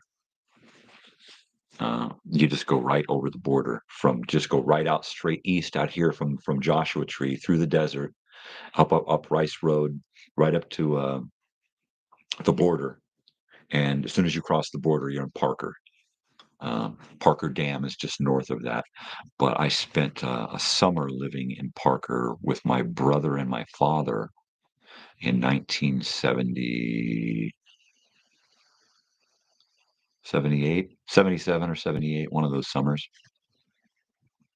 And that was crazy because my father worked in Indio, California, and my mother lived and worked in Hollywood. And my brother and I were spending our days and nights pretty much on our own, way out in Parker, Arizona. So it was like a huge drive from Parker for my father to get to work, like 3 hours or 4 hours or something, right? And then beyond that was Hollywood, another few hours just to get to my mother and my sister. So sometimes my brother and I would be on our own, um, at I'm like 9, 10 years old. My brother's like 10 or 11 years old, and we're on our own, like day and night for days. Uh, that was weird. It was different. It was fun. I mean, we were rowdy kids, so and we had grown up going through a lot of weird bullshit. So it was real easy for us to hang out and not think about consequences or not even care that there weren't adults around. I mean, we'd eat a lot of our meals with Robert's friends, you know, because we'd be hanging out with them and they'd be, "Hey, like, we're gonna put some food on you guys." Like, "Yeah, yeah, yeah, we wanna eat." "Shit, we ain't eating in fucking, you know, 12 hours. There ain't nothing to eat at all. Dad might be home tonight with some food." Oh, man. But, Parker, Arizona is a really nice, cool place. And then right up from there is the dam, and then you're right along the Colorado River. Uh, I like to be I like to be around water. The unfortunate part about being out here in the desert is there's no really good bodies of water, you know? You gotta drive to the ocean or up to Big Bear, uh, or, you know, over to Lake Havasu or the river. So we feel kinda landlocked. Get yourself a place with water. Need some water, son. It's the water it's the blood of life. It's life's blood. You gotta have water. Water. I need water.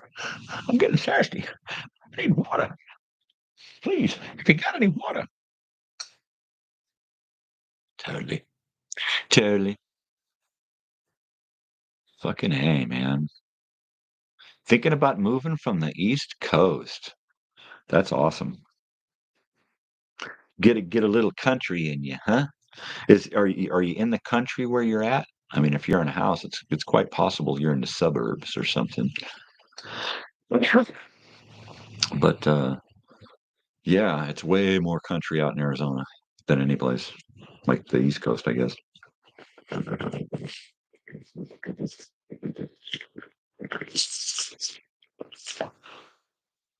But that's judgmental because I really don't know nothing about the East Coast. I don't know nothing. That's a double negative. I don't know anything about the East Coast. I've never been there. I've never been past the Mississippi. Like the furthest east I've ever been has been Nebraska, South Dakota, the Missouri River. I think is probably the furthest east. Virginia. Okay. All right. Well, that's not East Coast. That's very cool. So you are kind of country. Virginia is kind of good. A lot of trees and mountains, right? Very bitchin'. Do you have a Virginian accent? Are you native?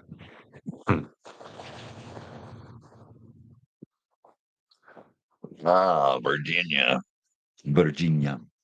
I am from Virginia. Virginia, Russia. No accent. Right on. That's cool. I love accents. I've been doing accents since I was a little kid, watching movies, and then I'd go run into the mirror and I'd sit there and look at my mouth and make these funny little accents. I could sound like that funny guy. Dad gum. My wife's got a great accent. She's from Oaxaca, Mexico, and she's got a great accent. My daughter knows Spanish, but she doesn't speak it. She's not a fan of hearing herself make mistakes, so she doesn't speak it. Probably when I'm not around, she and my wife probably play around a little bit with Spanish, but no, I don't hear her speak Spanish too much. You know, yo no hablo mucho tampoco.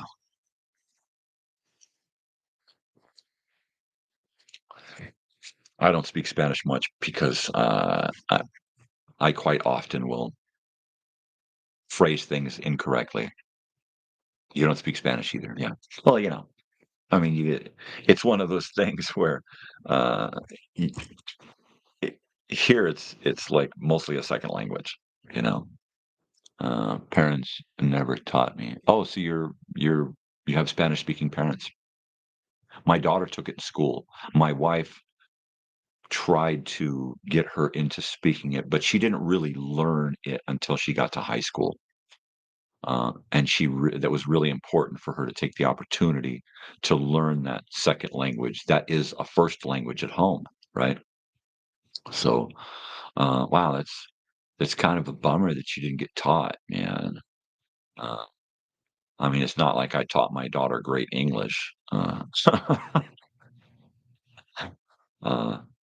but she had to literally take it upon herself to get that Spanish degree, and she graduated with a degree in Spanish.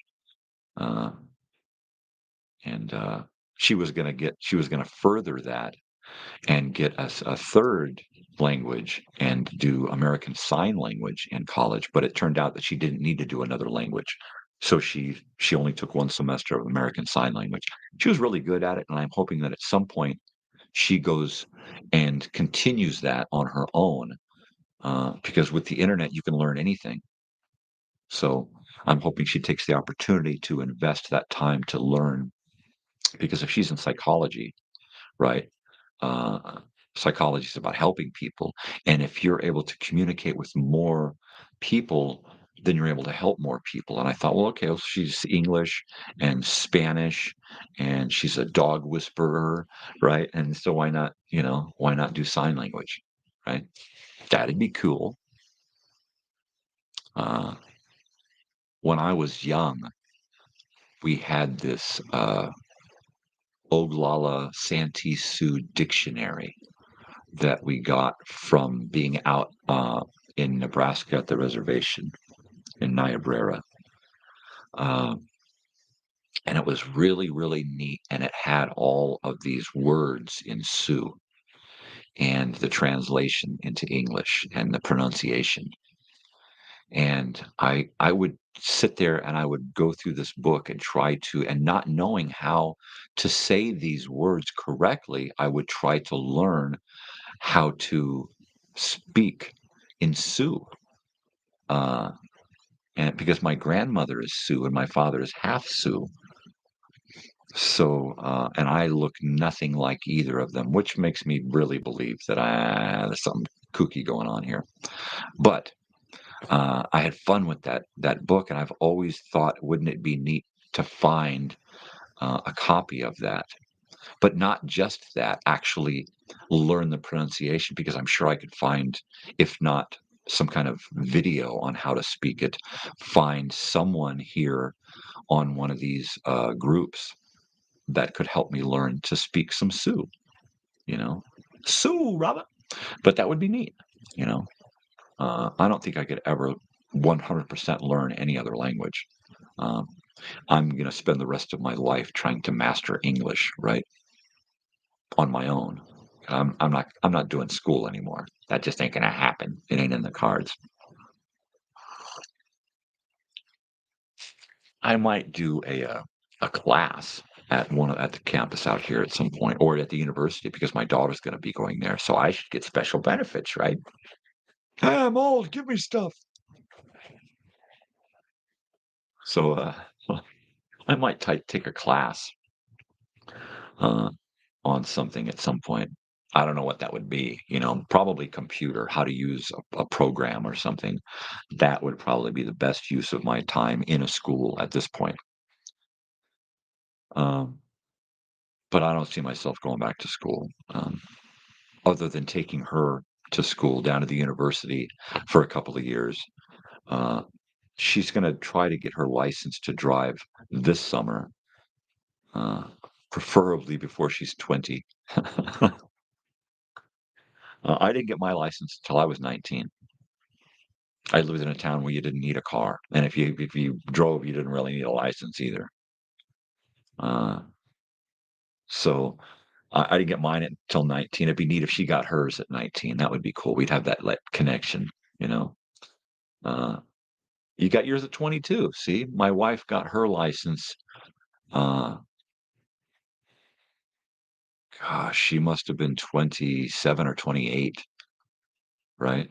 Because she's 4 years younger than me, and I think we got married at when I was 31, and about that same time is when she got her license. Uh, but yeah, I mean, it's getting your license late in life. It ain't a bad thing, At some point, you make that decision if you're going to drive or not. And I had to get it because I got a ticket. I drove down. I took my friend's car. He let me use his car, and I went down and I got a dime bag of weed from somebody and stopped off at the gas station to put a few bucks in it for him. And and as I left, a cop saw me cross over the double yellow line pulling out of this place, and he followed me up the street, ran the plates, and pulled me over. He got me out of the car, reached right into my vest pocket, and pulled out the bag of weed, put me in the back of his car, searched this car. I thought that they were going to find other drugs or speed or something in this car because it wasn't mine. I didn't know what it was. And he hit me for everything: a cracked windshield, no driver's license, no insurance, the front, the the no front plate, the rear plate was held on by a coat hanger. He just hit me for like 6, 7, 8 violations, right? Which was just like, I'm 19 years old. I got no money. I got no job. I got nothing. Uh, so I went and I got an extension in court, and then I went and I took the driver's test so I could get that written off. I had to pay a fine for the marijuana, and the other things he wrote off the judge wrote off because I took care of things. He said, okay, well, you take care of this and this, and I'll get dismiss this shit.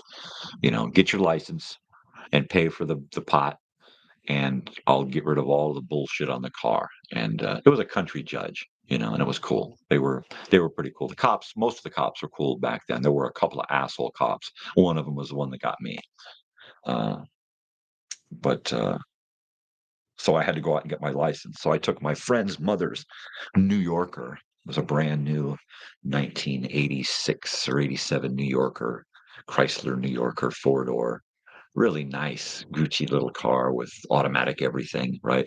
And I had been living off and on with his family, as well as another almost half dozen families around town, since I became homeless at 15. So they just said, "Hey, we'll take you over there. You can use the New Yorker and get your license." And I was like, yeah. Uh, so I was the guy that's like, I don't need to do this. I don't need to do that. I got the book and I looked through it, and I just kind of thumbed through the book and went, this is just common knowledge crap, right? I don't need this.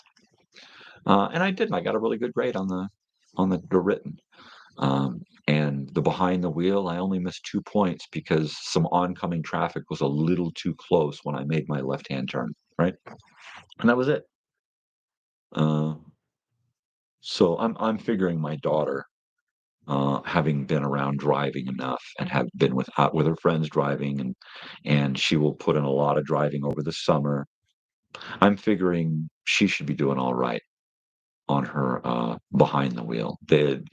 The written test she's going to ace because she's all head, she's all brain. So as long as she can get comfortable behind the wheel, she's going to ace that too. That'll be a snap.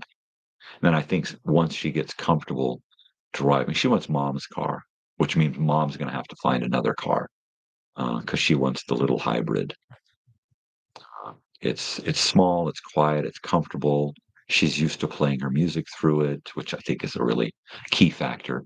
Uh, and It's in really good condition. Mom got the car in really good shape from one of the people she takes care of, and I was over there working on some handyman projects for them, and the guy said, "Hey, anybody who wants to buy a car? We're going to sell the hybrid." And I'm like, "Really? That's a really nice car." Yeah, yeah, we took really good care of it. Well, how much do you want for it? Well, we were going to ask 4, but if you guys want it, we'll give it to you for 2. And I'm like, sold. Well, don't you want to ask your wife if yeah, she's gonna want it. She's gonna want it. All right. Well, you want to set up payments? No, she'll pay for it cash. She's been looking for a car, and this is it. She's like, yeah, and she loves that car. That car is such a bitchin' car. Uh, a really fun little car. One of the nicest cars we've had. I've had new cars before, but this is the nicest used car um, that we've ever had. So I'm hoping that my wife can find something as nice and as reliable as this one, because this one has just been, knock on wood, it's given no trouble at all. It's been really reliable, fun to drive, economical. So I'm thinking, well, why don't we just get another one of these? If we can find another one of these, low mileage, good condition, let's go there.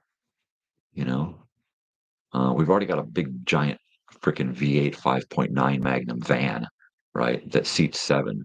Uh, so we don't need anything else. We need another small car for going out of town long trips, right? Because that's what those little cars are for doing commuting, and they're great around town, right? It's mostly electric around town, so that's cool. And then at some point, my daughter should be going back and forth to university within the first year, right? I'm kind of hoping that I get to do a lot of that down to the university because uh, I enjoy going to a good campus and hanging out. Like yesterday, I took the van to the college, and after I got my lunch and bought lunch for those kids, I just went right out to the van and I opened up the windows. I put on my phone and put some Netflix on and put a movie on. Ate my lunch, watching The Love Boat, and then broke out my new camera and put it together, and then flipped my key back to accessory and plugged my new camera in and charged my battery a little bit, right? And then just kind of relaxed and chilled out and listened to the sounds of the campus. So it'll be neat to go down and do that at the university, sit under a tree and play the guitar, or sit in the van and watch some TV. Or I think what I'm going to do is get one of those little back of the seat flip down desk things so that I can take. I'm The bummer about laptops nowadays is every program that you use, you have to be online to use them. I tried to take my laptop to the college. I was going to sit and write while she was in one of her classes. I had to write a thing for one of my friends, and it was like, "Oh my God, my program won't work because I'm offline." I'm like, "Work offline," and it wouldn't let me do shit. I'm like, "Fuck." So I got on my phone and I just talked into my phone and wrote what I had to do, and then got home, messages to myself, copied and pasted it, and was fucking done with it. Right. But it was a bummer because I couldn't use. So what I think I'm going to do is I'm going to take one of my portable Smith and Corona typewriters, right, the small one, and stick it in the van because it's an electric. But I can just turn the van on, plug my typewriter in, and sit out there and taka taka taka taka taka taka, and write my shit. Throw in some old vintage typewriter paper and grab my old vintage typewriter eraser pencil, uh, and sit out there and look at me, boys. I'm writing for the paper. Yeah, I got a scoop. So that'll be fun. But yeah, I don't have any trouble going and hanging out at a campus. Uh, I've been doing that since I was a wee lad. My father was dragging me off to Pasadena City College before I was in school. He would take me out of school to take me to UCSD regularly. I mean, at least a few times a month, I was getting yanked out of school to go with him to the campus. I need him for a project. I got to do this and I got to do that. And I'm like, oh God, please don't put me in front of the camera. Right.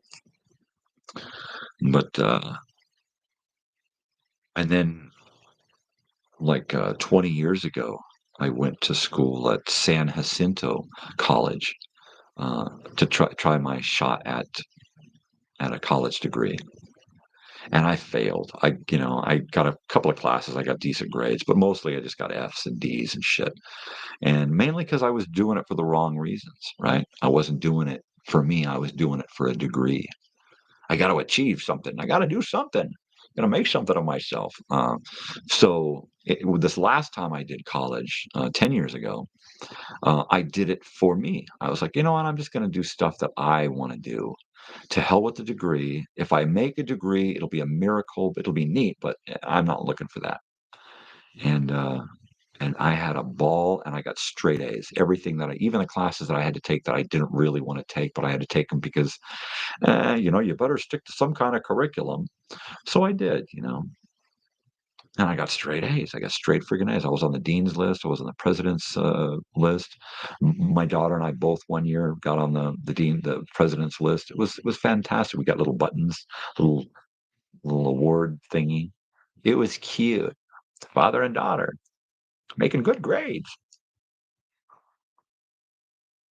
We had her later in life, so um, it's neat to be my age and still doing this stuff with my kid.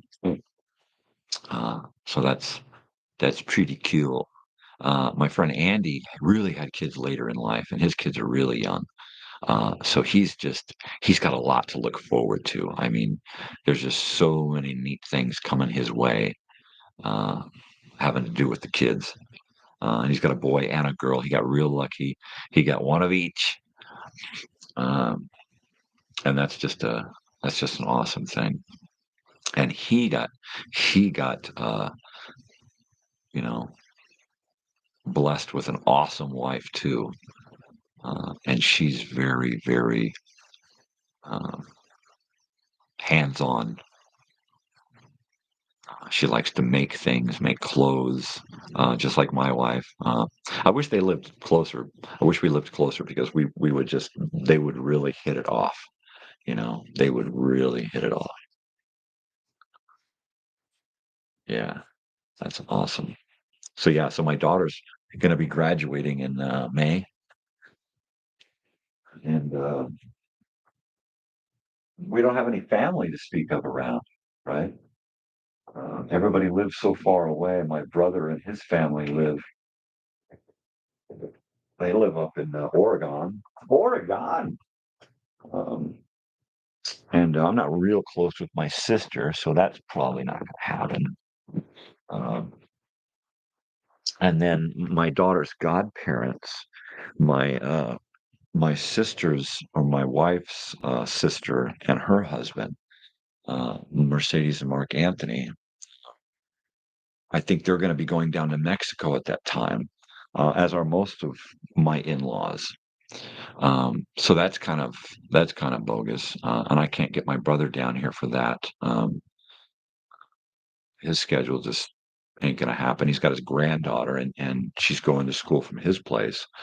So, and so it looks like we're going to be more than likely taking the next best thing, our closest family friends out here, um, and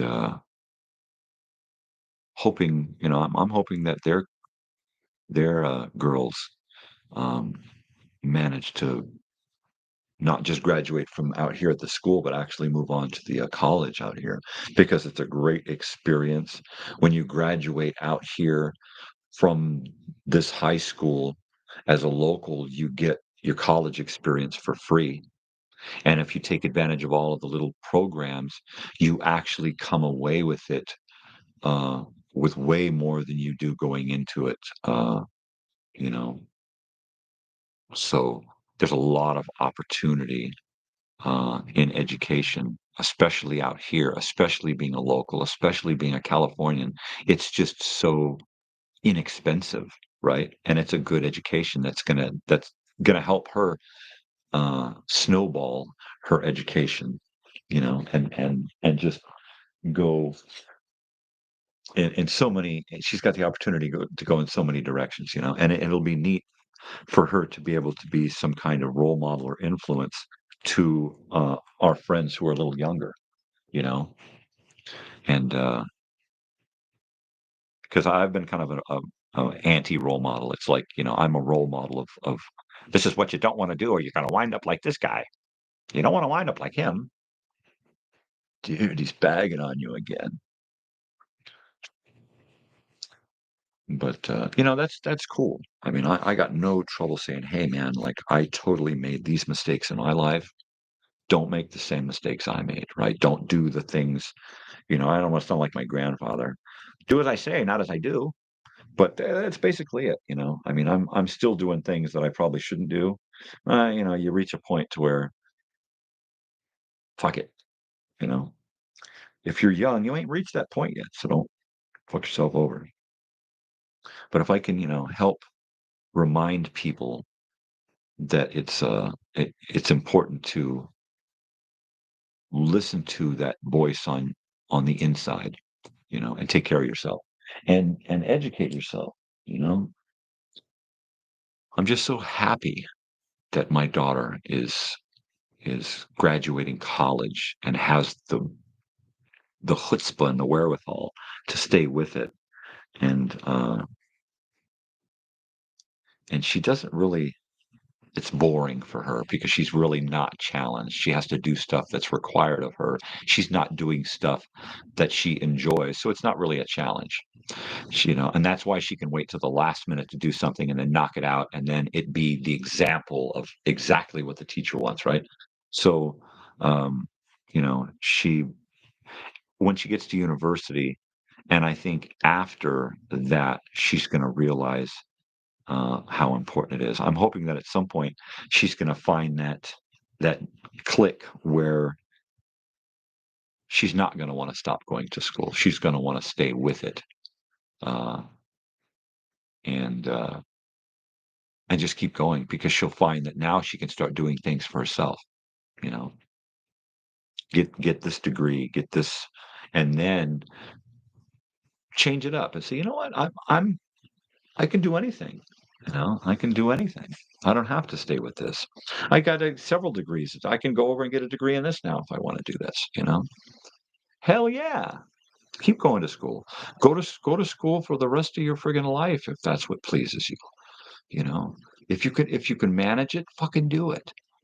You know, get a little internship or job somewhere doing something that you really love to do, and then stay in school and better yourself. You know, stay in school because it's fun. That's getting cold. I would have loved the opportunity to just stay in school, especially when I was young. You know, I'd still be in school today. I'd be right alongside my daughter.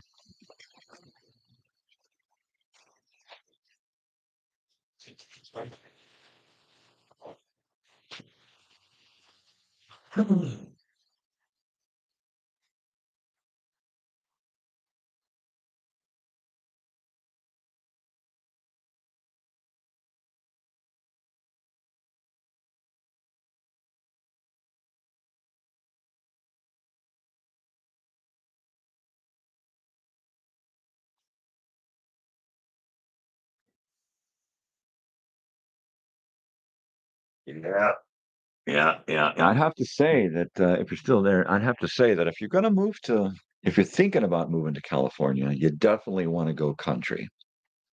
You want to avoid big cities and working in big cities, mainly because of the traffic and the price of gas. If you're going to be in California, try to go electric or hybrid. Uh, it's easier on the pocketbook and on registration and insurance and all that kind of crap. And you can usually get special benefits driving on the freeways if you're registered as a hybrid or electric vehicle. So that's cool. But if I were moving out here from somewhere else, I would try to avoid the cities. I would try to go country, someplace out in the suburbs somewhere, um, someplace with general stores, you know, and cows and horses. It's just a better feeling, and you're going to get a better price on on uh, on housing. And then if you're into warehouse and factory work, Amazon, that kind of thing, they're popping up all over the place out here. You could drive from here um, within an hour to an Amazon warehouse.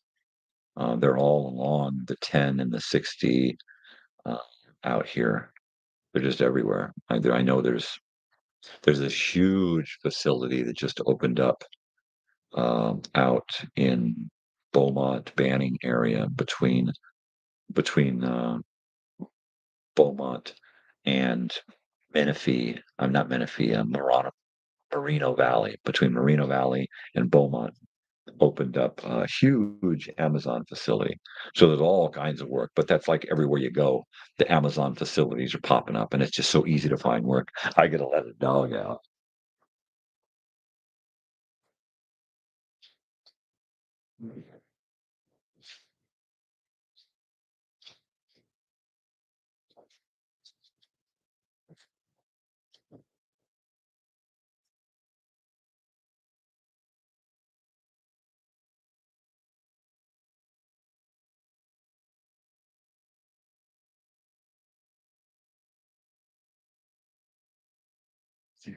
Come on, you want to get up here?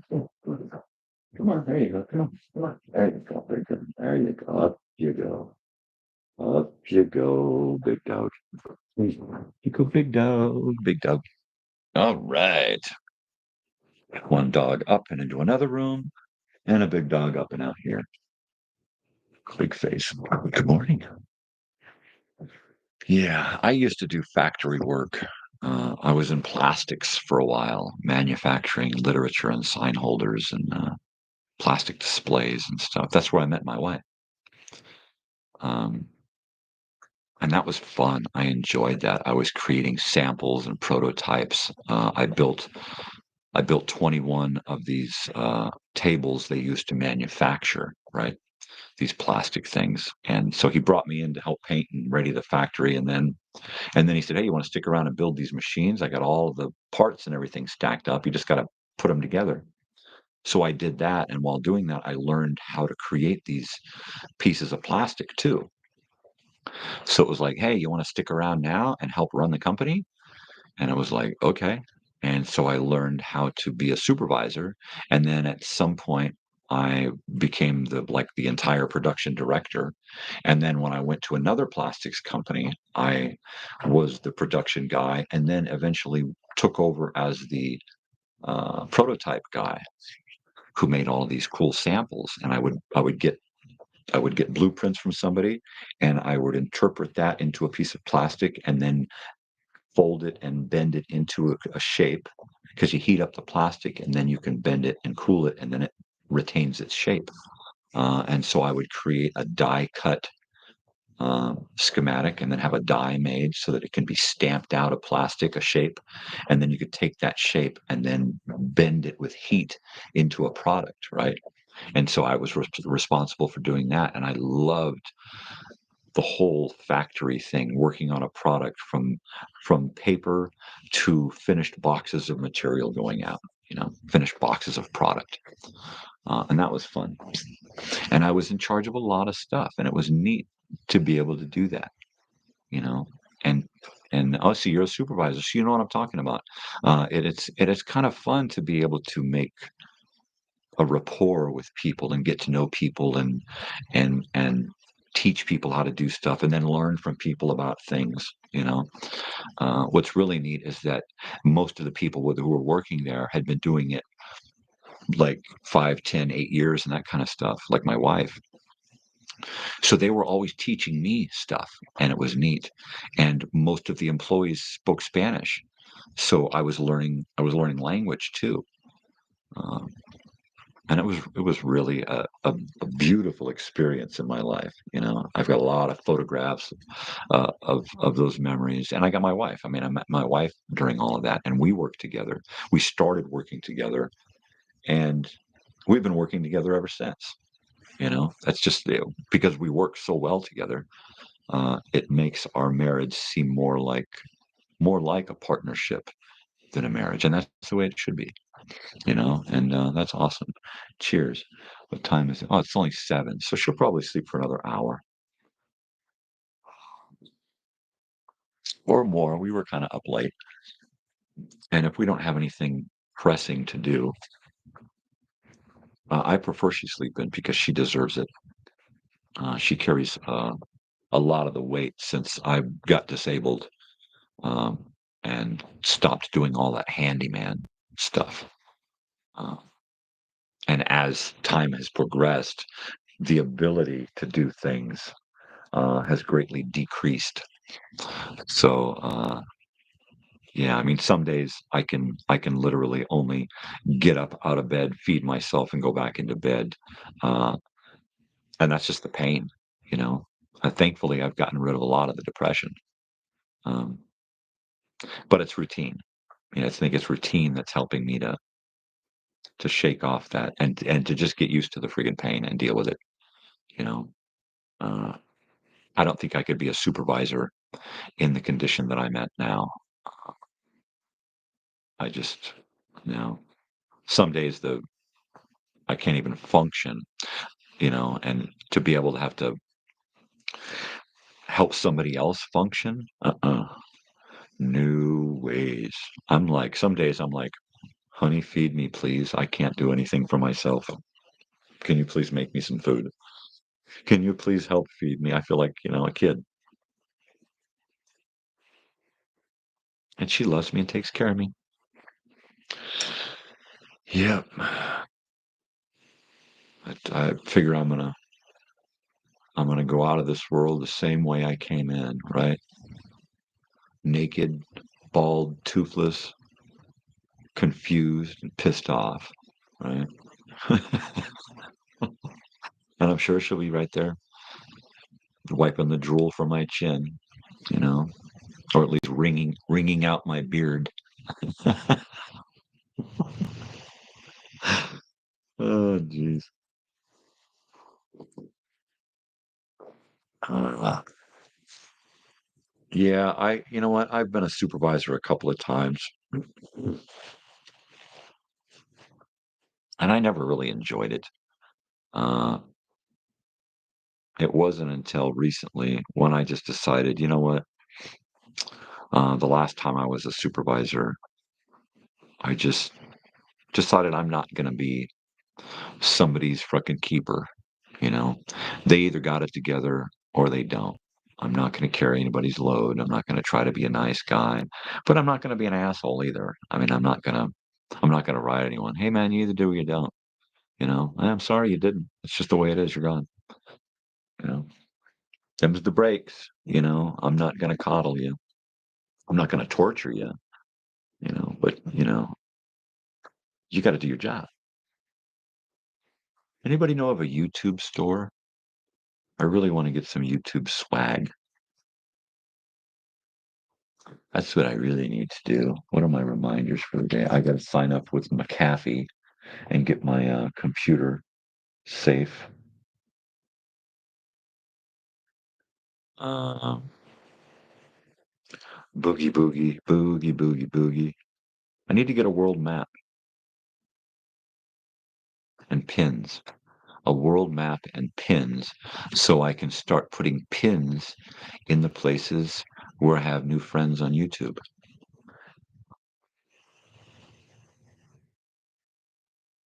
I'm going to start using that term there, friends. I don't like the idea of calling people subscribers. I mean, I can ask you to be a subscriber. Once you subscribed, you just become a friend because it's easier to look at you as a friend rather than a word. And that's all a subscriber is to me, as a word. And I'm not a fan of thinking of people as a word. A name is not a word. It is a I guess it's a label, but it's the only label that we should really wear, right? Other than the labels of human. And what kind of human are you? Good human or bad human? Those are labels right there, right? It's about it. Your name and, you're a human. Are you a good human or a bad human? That's about the only labels that I require from anyone. Um,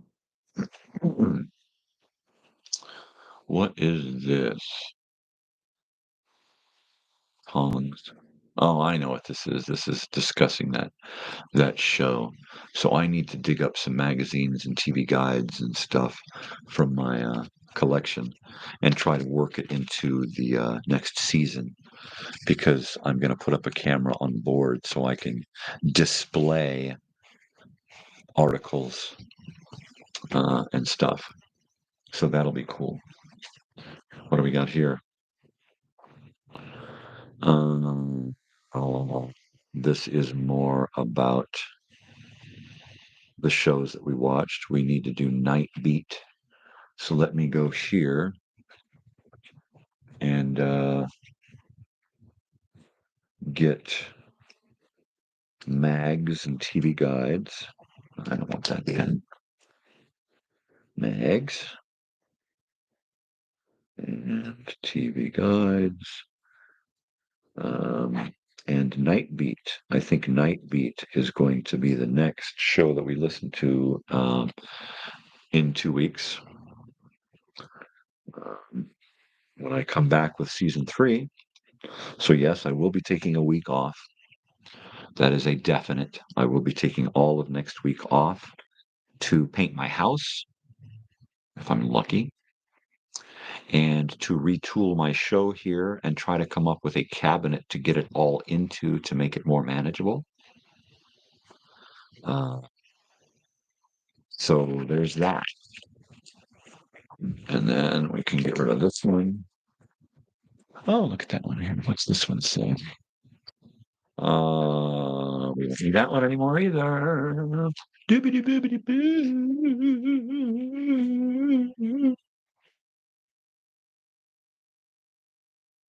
So we can transfer some of this stuff and get rid of this one. Like yerba mate. I'm going to get that and try that. And then I don't really need any more of this here, except for maybe that um, morning show opener, so that I can start the show every morning with a theme and some graphics. So that'll be cool. And then this one.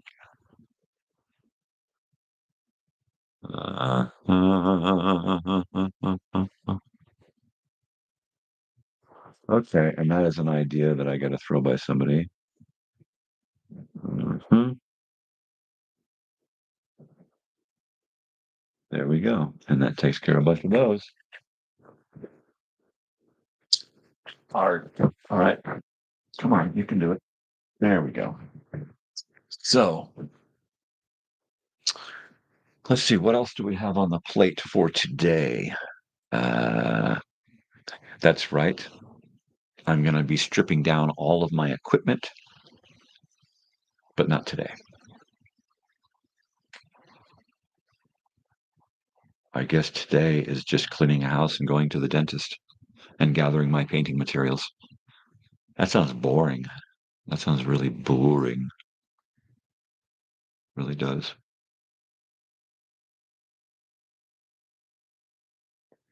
Well, I had a little drive down to Palm Springs. I mean, that's cool.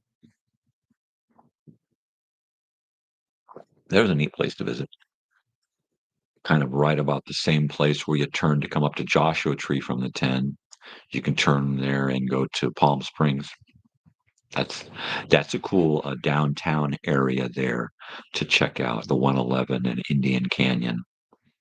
Those two strips there. A lot of stuff down there. A lot of record shops, thrift shops, restaurants.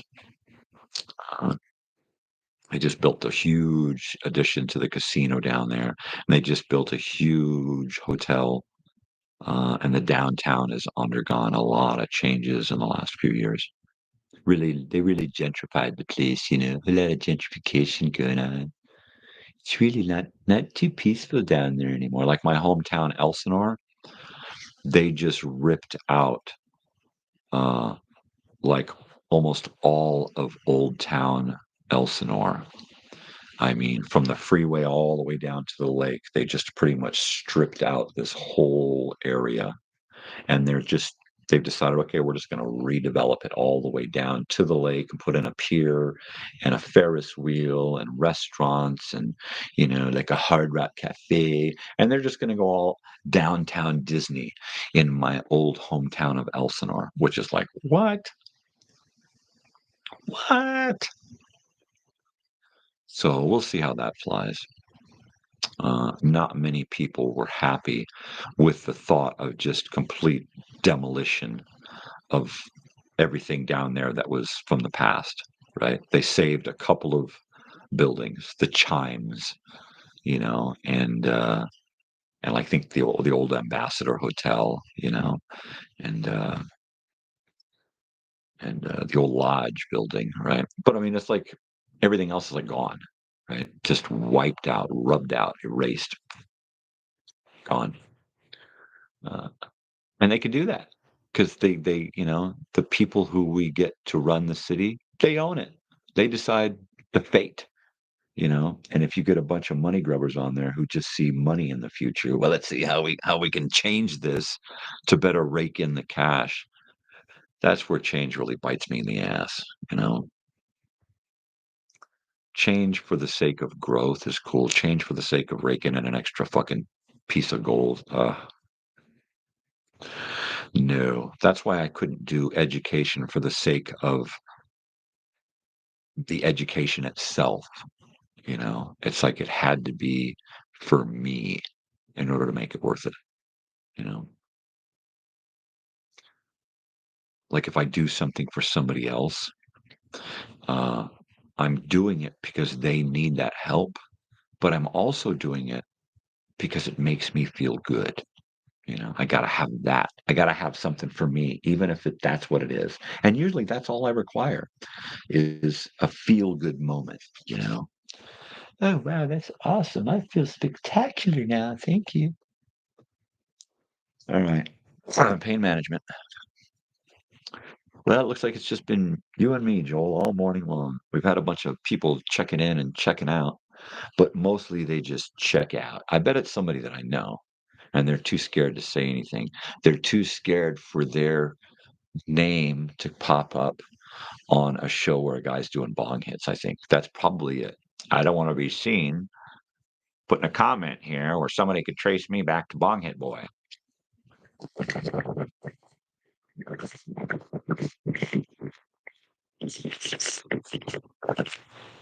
I'm not saying it as a bad thing, right? Everybody's got their image to uphold, especially out in the professional world.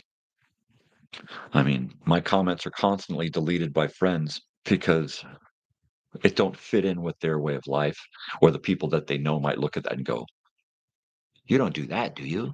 Nah, it's just some weird guy that says, "Nah, I better erase that." So my shit's always get deleted, and I'm cool with that. You can look at me as Bong Hit Boy and get turned off by. I don't I don't like to be too judgmental about things that people do unless they're just bad things that hurt people, you know. So to each his own. Yep. Um, man, I've really got to get my shit together in here and figure out how I'm gonna consolidate all of this stuff. Two VCRs, three laptops, a monitor, a audio video mixer, an audio like four audio mixers, two keyboards and mices.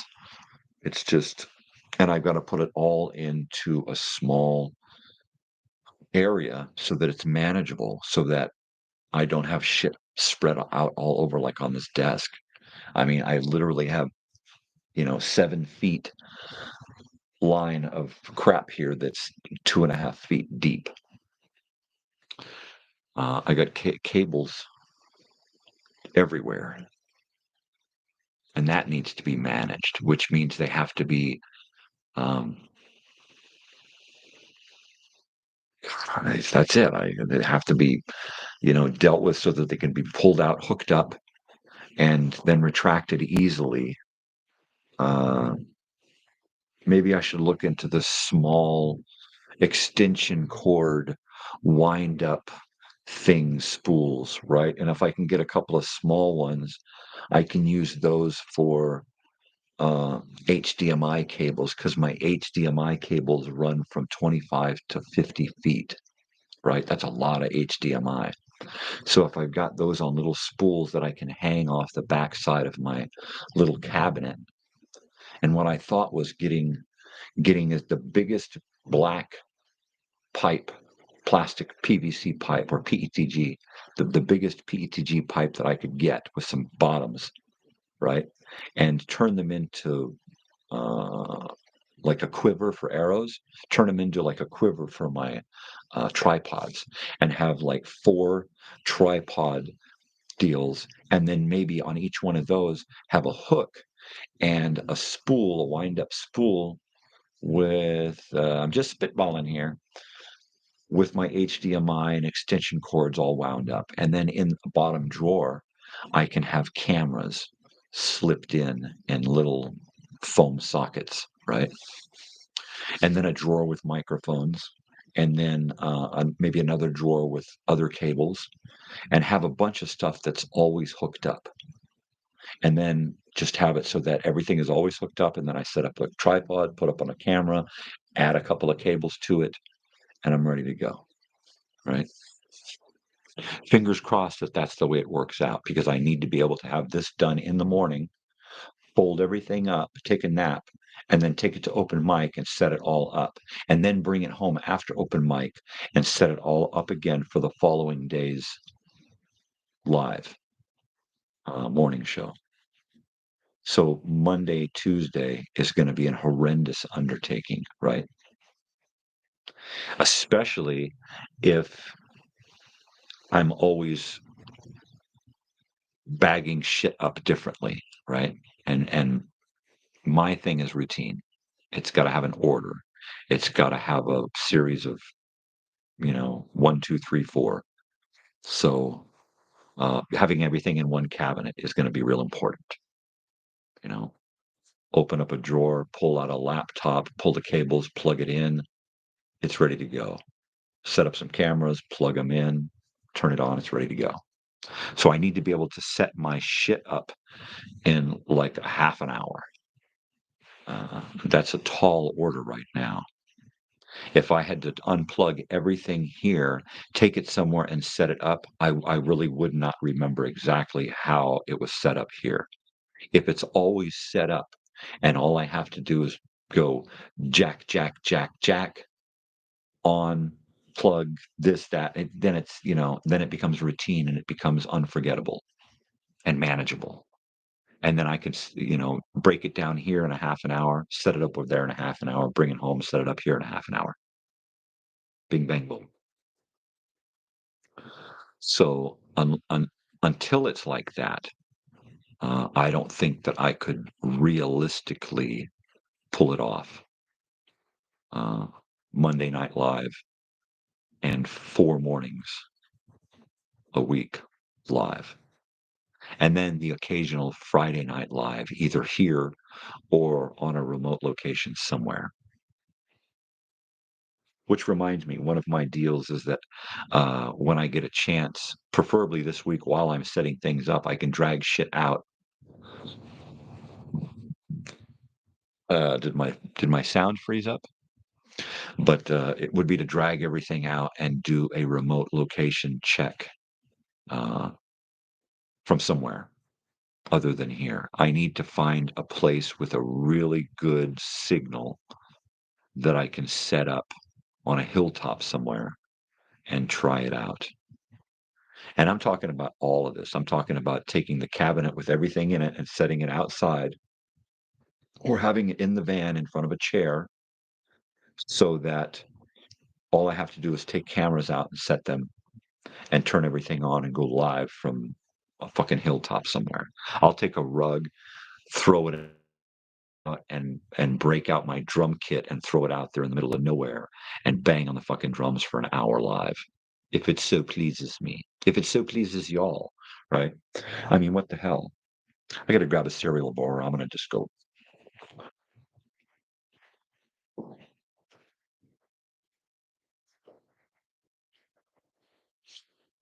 Oh yeah. Oh yeah. All right.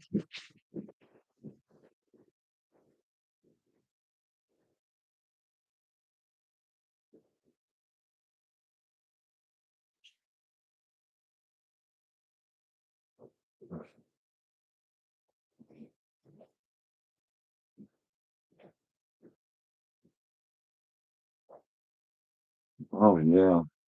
All right. Did you get something to eat there yet, Joel? Are you waiting on your friend to wake up again?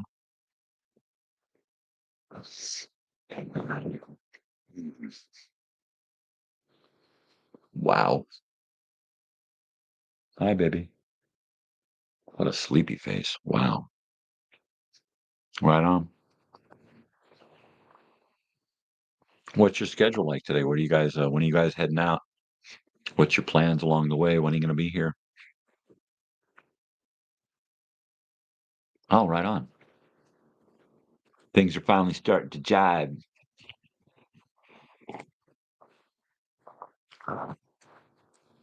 No idea. Well, that's excellent. Make new plans. Yeah, every time I try to make a really hard, solid plan, um, it don't pan. I leave that to my daughter. I let her make all the planning now. What are we doing, baby? That's all I need to know. That she's got it under control. Just write it on the calendar and handle it. Just let me know when and where, baby. Totally. Well, if you're still sightseeing, there's plenty of shit to see along the way between here and Barstow. um, or not. There's a ton of shit to see out here. Um, Giant rock. It's a big giant rock, a huge story behind that. If you get a chance while you're tooling around, go to YouTube and look up Landers, California, giant rock, right?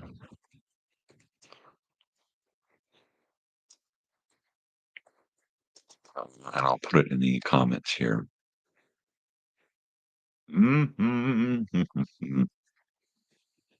So that's out here. And that's just about 20-minute drive from Joshua Tree out into the desert. Um, and it's a little bit of a dirt road, but it's not too bad.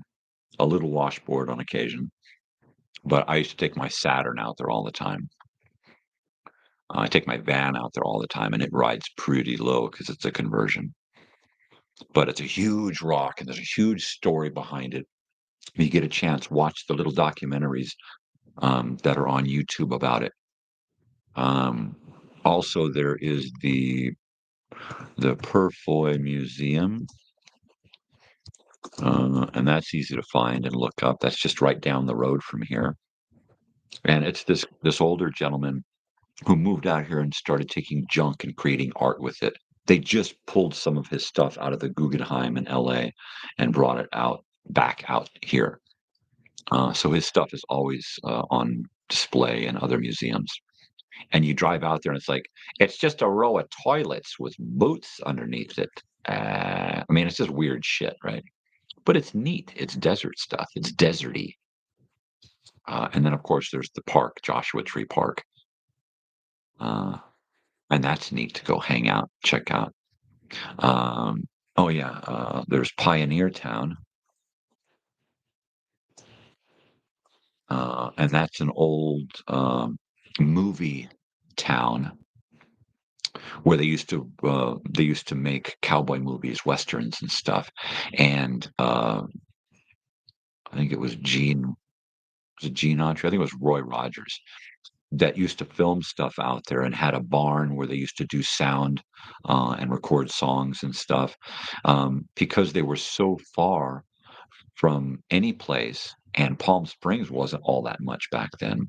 He actually built his crew a little motel with little rooms that's still there, and he built a bowling alley, like a 2 or 3 or 4 lane bowling alley or something that's still there, and they just gentrified it and brought it back to life. And there's Pappy and Harriet's out there, and there's live music almost every night at Pappy and Harriet's. What is it, the 11th? There's probably something going on tonight or tomorrow night at Pappy and Harriet's. I know that the next time we're going to Pappy and Harriet's is on the 20th of this month on 420 to see Mike Craftsman and the Lowdown Brass Band, which are a local group that I've just been dying to see again since I saw them at open mic. So yeah, there's always something to see around here. There's some oddball pieces of property. If you like art, there's some art galleries all up and down the area here. Uh, it's freaking awesome. There's just so much out here to go do and see. Um, so yeah, when you get out here, if you're bored or you don't know what to do, just hit me up and give me an idea what you're looking for. Yeah, even if I'm working or something, sitting in the dentist chair, I can work my thumbs. Yeah, it's pretty cool. It's neat that my daughter has lived out here since the first grade, but pretty much all she knows is this area, right?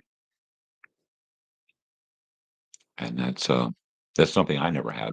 I grew up all over the place, just running, running, running. But being out here and living out here for this long, we've just learned about there's so much stuff out here to see. It's amazing. There's so much. I can't even, I can't even think about how much there is because it's just so common that, oh, well, that's right. We got that over there. That special thing over there. I mean, like the Morongo Bighorn Preserve. That's down closer to the freeway from here. As you're coming up from the freeway, you come up the first canyon, Indian Canyon, and into Morongo Valley. Right as you come up into Morongo Valley, there is a gas station and post office and stuff. But if you make a right at the light in Morongo Valley and you follow it, you go all the way to the park. And then beyond the park is the preserve where you can walk through a nature trail that's like a wooden path.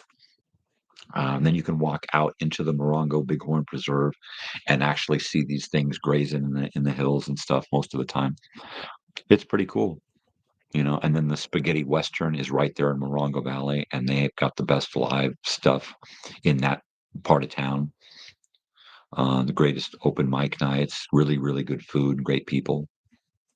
And then you get up into Yucca Valley, and Yucca Valley's got a great swap meet on Saturday morning. It's just like an old school, something that I remember like from the 70s and 80s.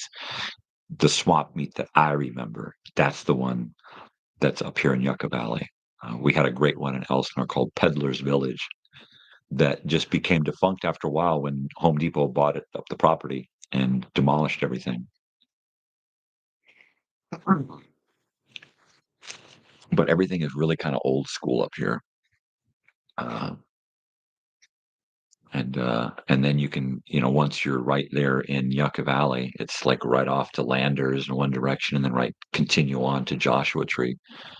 And there's just a million little cool little space. You're coming right into Joshua Tree. Everybody always stops at the sign and gets a photograph with the Joshua Tree sign. Uh, and that's probably a must, right? That's cool. Yeah. I knew nothing about this place when we first moved out here. I just thought, oh, geez, the desert, horrible. And it's really grown on me. I like this out here. It's a really neat area. Uh, you really got to get used to the heat because that can be torturous. I better check on a dog.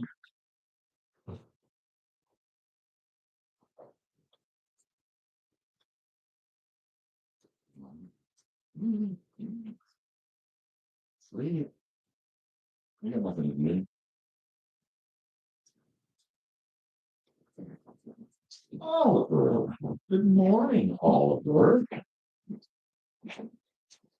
Oh, yeah. What's up, Ollie? You made it, and I actually have cereal bar this morning. That never happens, huh? Usually you get out here too late because you're lazy. All right. A little tiny piece for you. Shorter. Bigger piece for you. Yeah, that's it. Because it's natural. Mm, mm, mm, mm.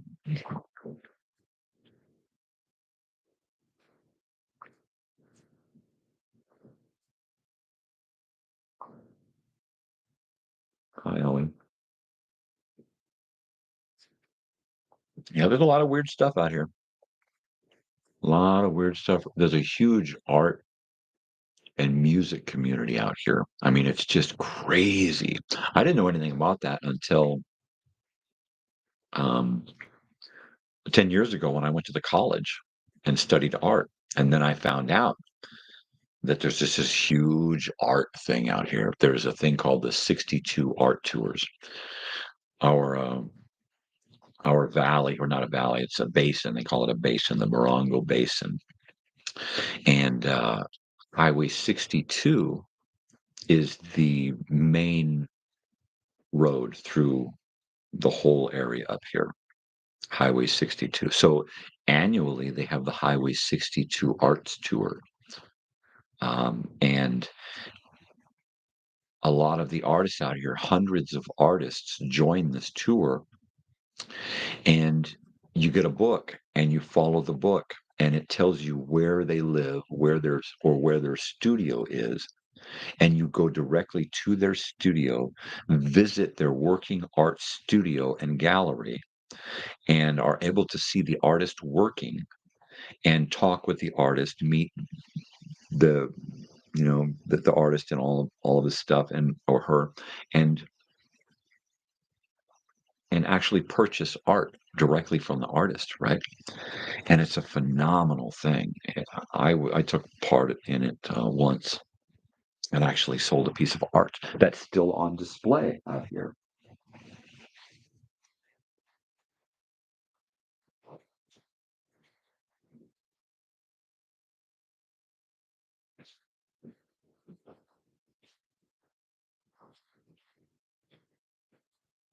In fact, here you go. Here's one of my pieces of art here.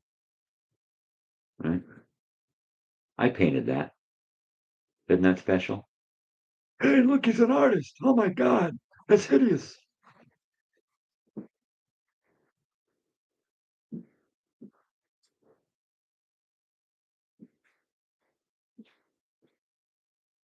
Yeah, I keep that hung on the wall over a couple of inactive light switches, uh, thermostat crap, right? But oh, thank you. I've done. In fact, what I'll probably do is when I get a camera set up down onto a table, uh, I'll on Nostalgia Thursday, right?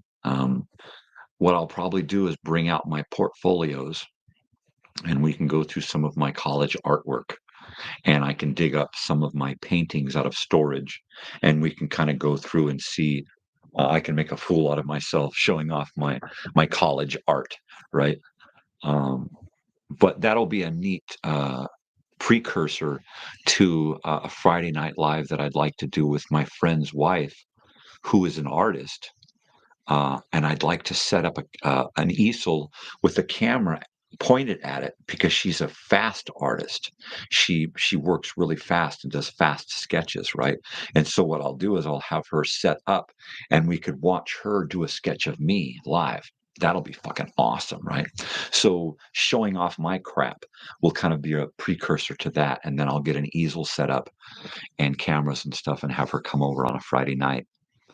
Um, and that'll be neat because I can have David here, her husband, and he can work the switchboard for me and work the mixer and stuff, and the cameras and zoom in and out things, and that'll be neat. Yeah, so totally cool. Totally cool. Yeah, I totally forgot that I actually did art for a while. Just like I quite often forget that I play the guitar and sing on occasion, right? I just get so wrapped up in these different directions, I forget about things. I got this whole storage and trailer and garage filled with stuff that started off as projects and then now are just these forgotten pieces of the puzzle, you know? And every once in a while, I'm able to take one of those pieces and bring it over and kind of adapt it into the scheme of things. But to try to get all of that stuff over here at once ain't gonna work. So I thought, okay, I'm gonna just bring a little bit over at a time and have that table set up for artifacts so I can say, okay, check this out. Let's go through these things and look at this, and that'll kind of be like a live action slideshow, you know, so that on some occasions I can do that, or I can do a real slideshow and just we're going to look at photographs and I'll talk about them, or we'll watch a short video from the past and we'll talk about it. Um, yeah, totally, totally, totally, totally.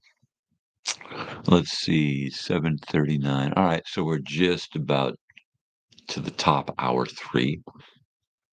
And I think 8 o'clock, we're probably going to call it quits so that I can get a shower, get my act together, and if I have time before work, try to break some of this stuff down and organize it properly.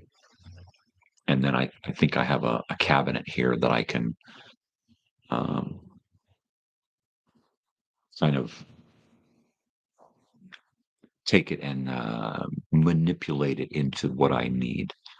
Uh, And it's just a small bank of drawers that I can turn some of the drawers into slides that just hold something that I can pull out and use it, slide it back in, make some of the drawers deeper so that I can put big things in it. I think as it is now, the drawers, they're not deep drawers, but I think as they are now, those little drawers are about deep enough for my little cameras, because these little cameras, I mean, when they're off the mount without all the little stuff, I mean, it's just a little tiny 2.5 inches one way and 6 inches the other way. I mean, it's just, they're ridiculously small. So, yeah, here we go. Here we go. So look at that. That's just tiny, right? That's an itty bitty little camera. And I think those are going to be nice. 4 of these in their little cases packed into a drawer, you know, and right in front of my head. That's the best way to see it, you know. So 4 of these puppies, 4 tripods, 3 computers, 2 VCRs, um, two or 3 mixers, I think is going to be enough. A couple of keyboards and mouses. Yeah. That'll be more than enough to do what I need to do here, and way more than enough to go out and do a live remote from someplace. I'm so worked up about doing that. You know, I'm no great talent or director or producer or anything, but man, is it fun! It's just, pardon me, it's just a fucking blast. Um, yeah. So if I can not just get other people involved, but in some small way help them further whatever it is they're doing. I mean, it's like a win-win, right? That's the whole thing about what my idea of doing the Friday Night Live thing was, spotlighting one artist in the area, musician, artist, whatever, and giving them an hour to do their thing and to talk to them and interview them and find out about them and their thing, you know. So, and I still really, really want to make that happen. I just need to get enough people on board and to do it, and then for word to get around like, "Hey, he's weird and he's kinda kooky, but it's a cool show," And if you watch the pilot and the episode 1, um, I think they're pretty cool. I mean, I've actually sat and watched both of them, and, the video and audio quality wasn't perfect back then, but, uh, I think they were really good shows, and I was really able to get, um, really good interview with the 2 musicians that I had over. So, yeah, I mean, that's the open mic thing is, I think, probably gonna help get that Friday night thing going, right? People are gonna see what I can do live, in person, and be a part of it, right? And once they get it, I think then they'll be like, "Yeah, I'll take a Friday night. I want an hour, live." And I think that's gonna be the seller, you know? Sorry, it's just get some nasal stuff going on.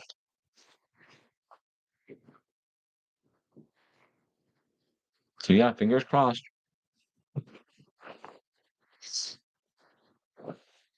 And then next week,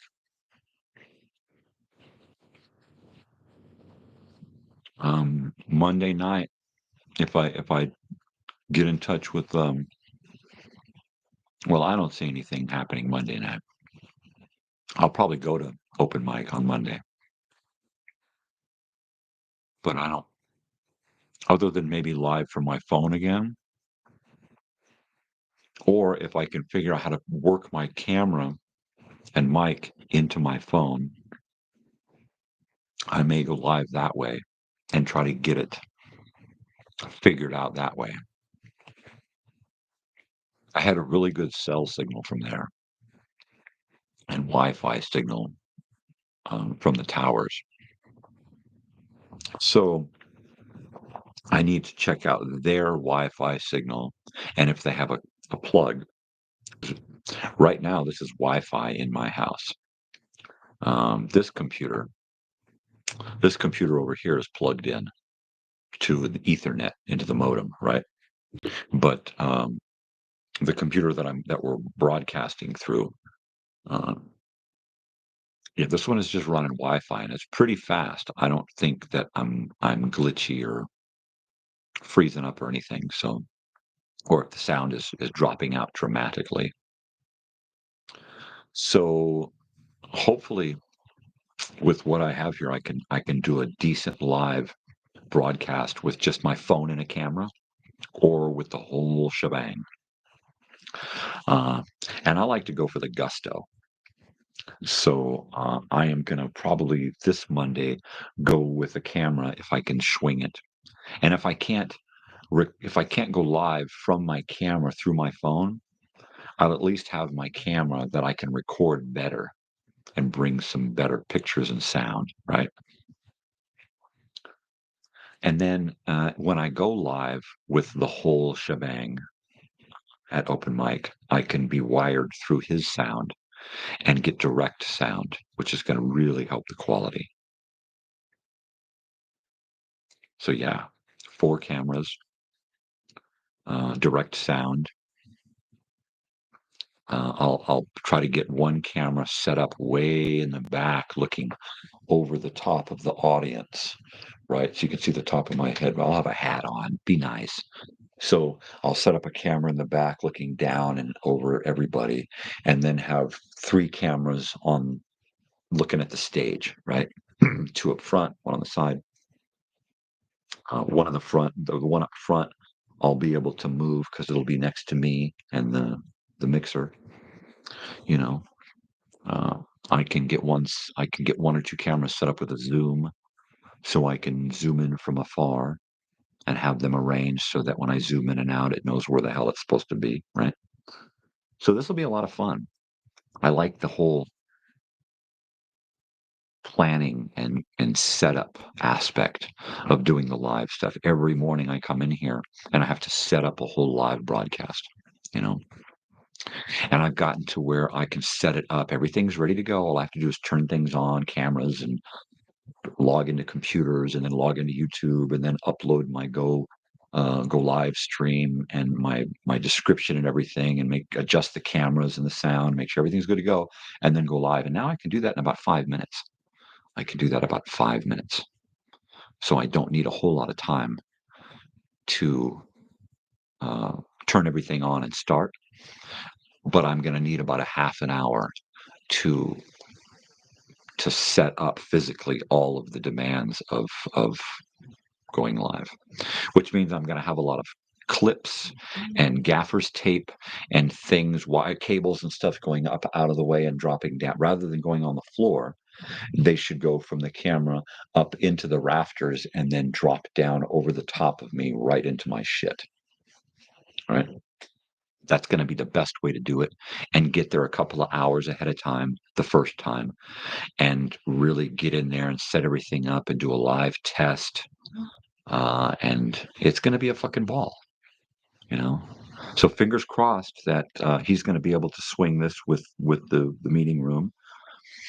Um, what I'd like to do is try it out with my stuff, and then at some point have a double live stream going. Have it live streaming on my channel, and then have it live streaming on their channel. And if they don't have one, get them one and get it set up so that uh, that'd be neat, you know, coming to you live from me or you know through me to them or from me through them. I mean, it's just going to be really cool, you know. Simulcast in 2 areas. I'm syndicated, man. No, it'll be bitching. Just technically, it's going to be a blast. It's going to be a blast to pull it off. You know, there'll be a huge learning curve the first time, which is why I'm thinking. You know, I just got to be like, I got to get there like 2 hours at least ahead of time and do a couple of live checks and make sure everything's ready to go.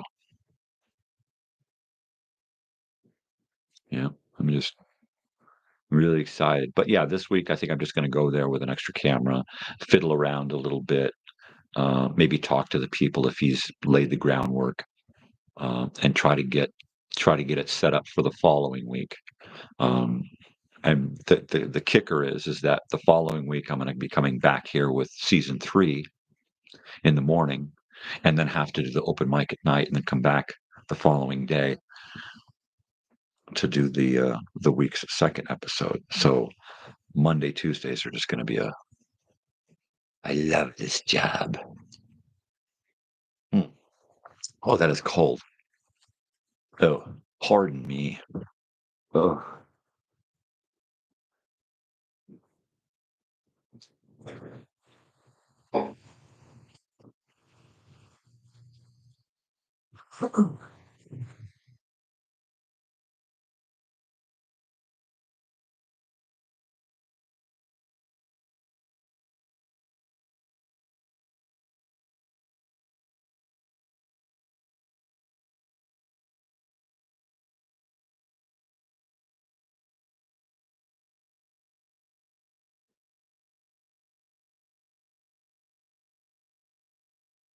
Okay, so this is the last shirt of the season here. This is it. This is the last shirt of the season. Well, the neat thing about season 3 is I plan to do it twice as long as this season. So season 1 and 2 are combined 65 episodes. So my plan for season 3 is to do 65 episodes and just totally double the amount of episodes and double the amount of content, right? Which really leads me to want to do 5 shows a week so that I can get that extra day for content. Funky Fridays, I don't know, something. Uh, my daughter's like, well, if you're going to go live on Friday night, don't you need that day to get ready? And I'm like, you're right. But do I? If I can pull off the Monday thing, could I not pull off an occasional Friday night thing? Right? I just need naps. That's all I require, right? Uh, so yeah, I'm really thinking about an extra day. I'm thinking about how I can get in more content. Not just double the amount of episodes, but double the fun, double the pleasure. Add every day, do something unique for that day. It's like, okay, Mondays we're gonna do this. I've got some great this that we're gonna look at or listen to or do this. Um,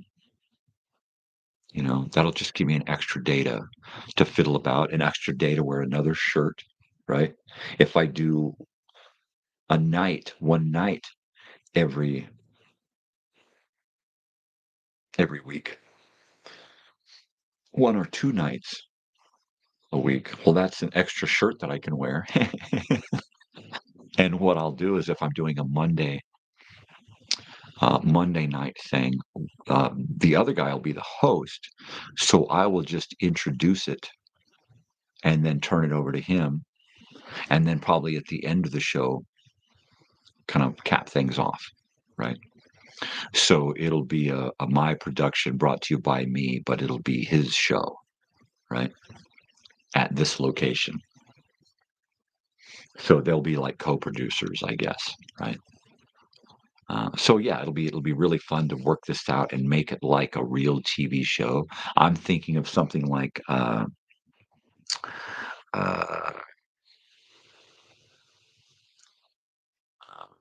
midnight. What is that? What's that show called? Fuck, I don't remember. Burt Sugarman's Midnight Special. That's it. Burt Sugarman's Midnight Special, which was a real big hit during the 70s. It was the first show of its kind that brought live music to you live over the television after like Johnny Carson, like middle that was like started like 1:30 or something in the morning, 12:30. So it started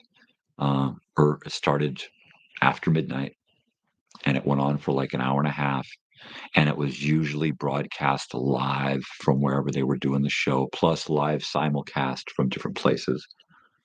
And I'd kind of like it to be something like that, where it has an air of professionalism to it, but it's just a hometown hick show, which is all I am. I'm just a hometown hick show, you know, just some guy out here talking crap.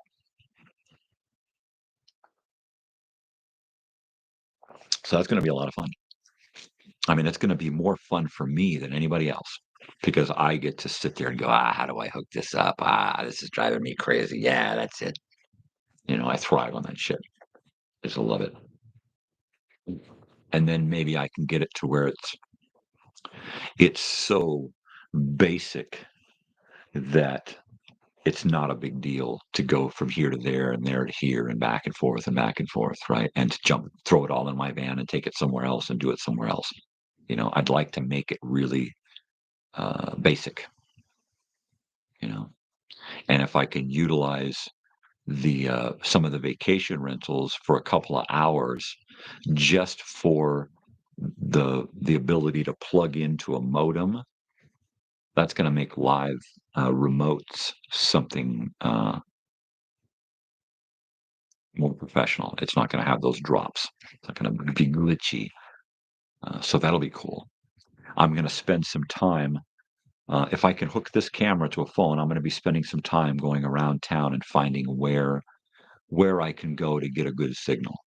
Apparently, over there at the Joshua Tree Saloon was not a good place to get a strong signal. I don't know why. It's right in the middle of town. Maybe that's it, because all of the towers are so far out from town. Maybe right in the middle of town is like a dead spot. I don't know. I know where I'm at. It's kind of a dead spot. On my phone, I'm usually Wi-Fi calling, Wi-Fi texting and stuff because I just can't get a good cell signal. Uh, so yeah, I mean, what a fucking bummer, you know. But now reality has set in, right? Now things are getting real. The tech end of this has uh, really been kicked up a few notches,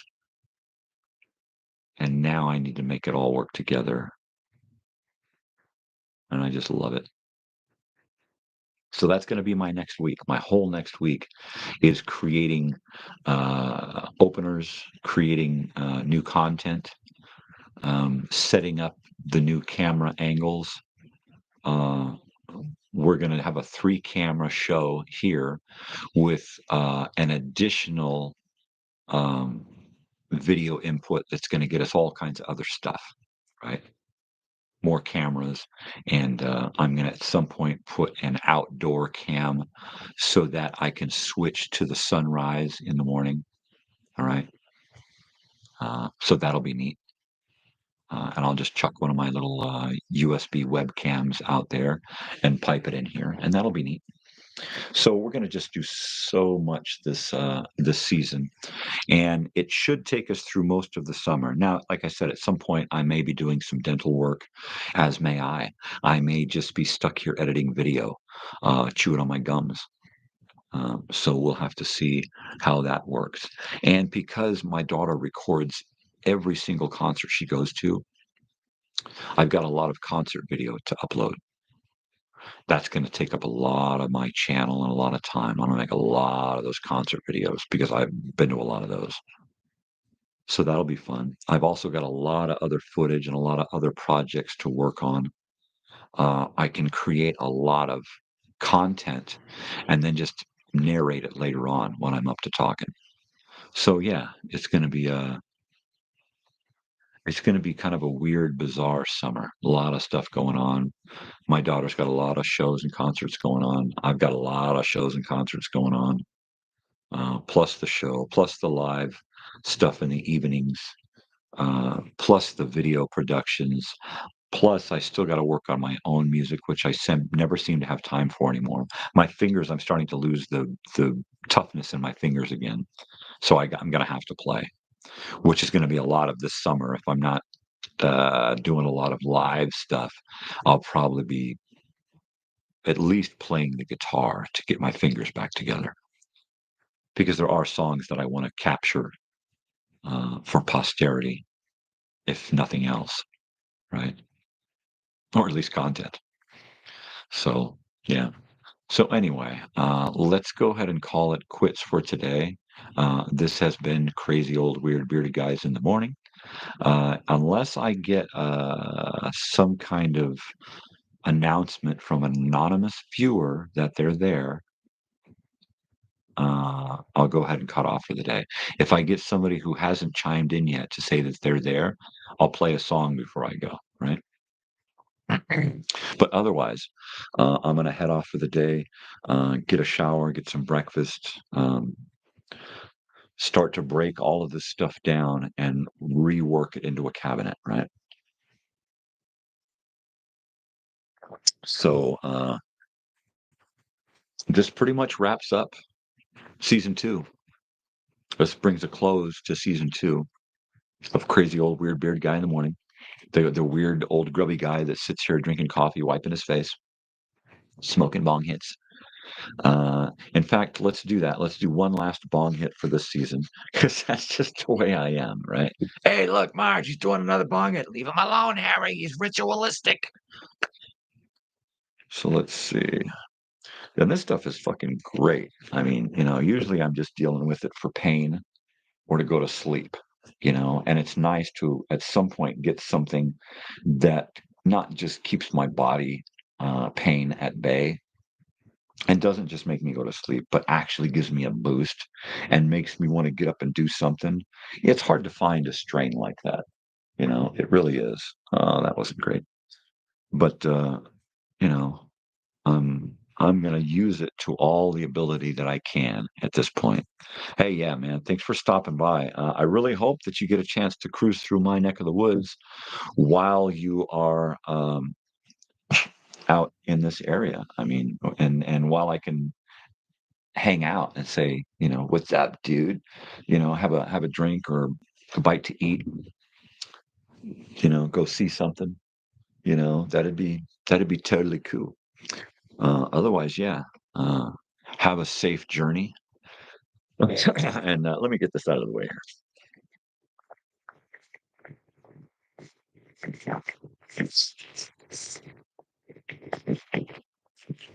And it'd be nice to see you since I'm going to be off for a week. It'd be nice to see you in between then, and actually get to meet a new friend. That'd be fucking awesome. That'd be totally awesome. Yeah, you can meet my wife and my daughter, my stupid little silly dogs. Uh, see my shack. It's freaking awesome. That'd be cool. But yeah, man, have a great trip, safe journeys, and whatever you do, just fucking have fun, man. And let's see. Let me go over to here, and I will close that up. Do that. um, yeah, the next time we will get together, I will be. Uh,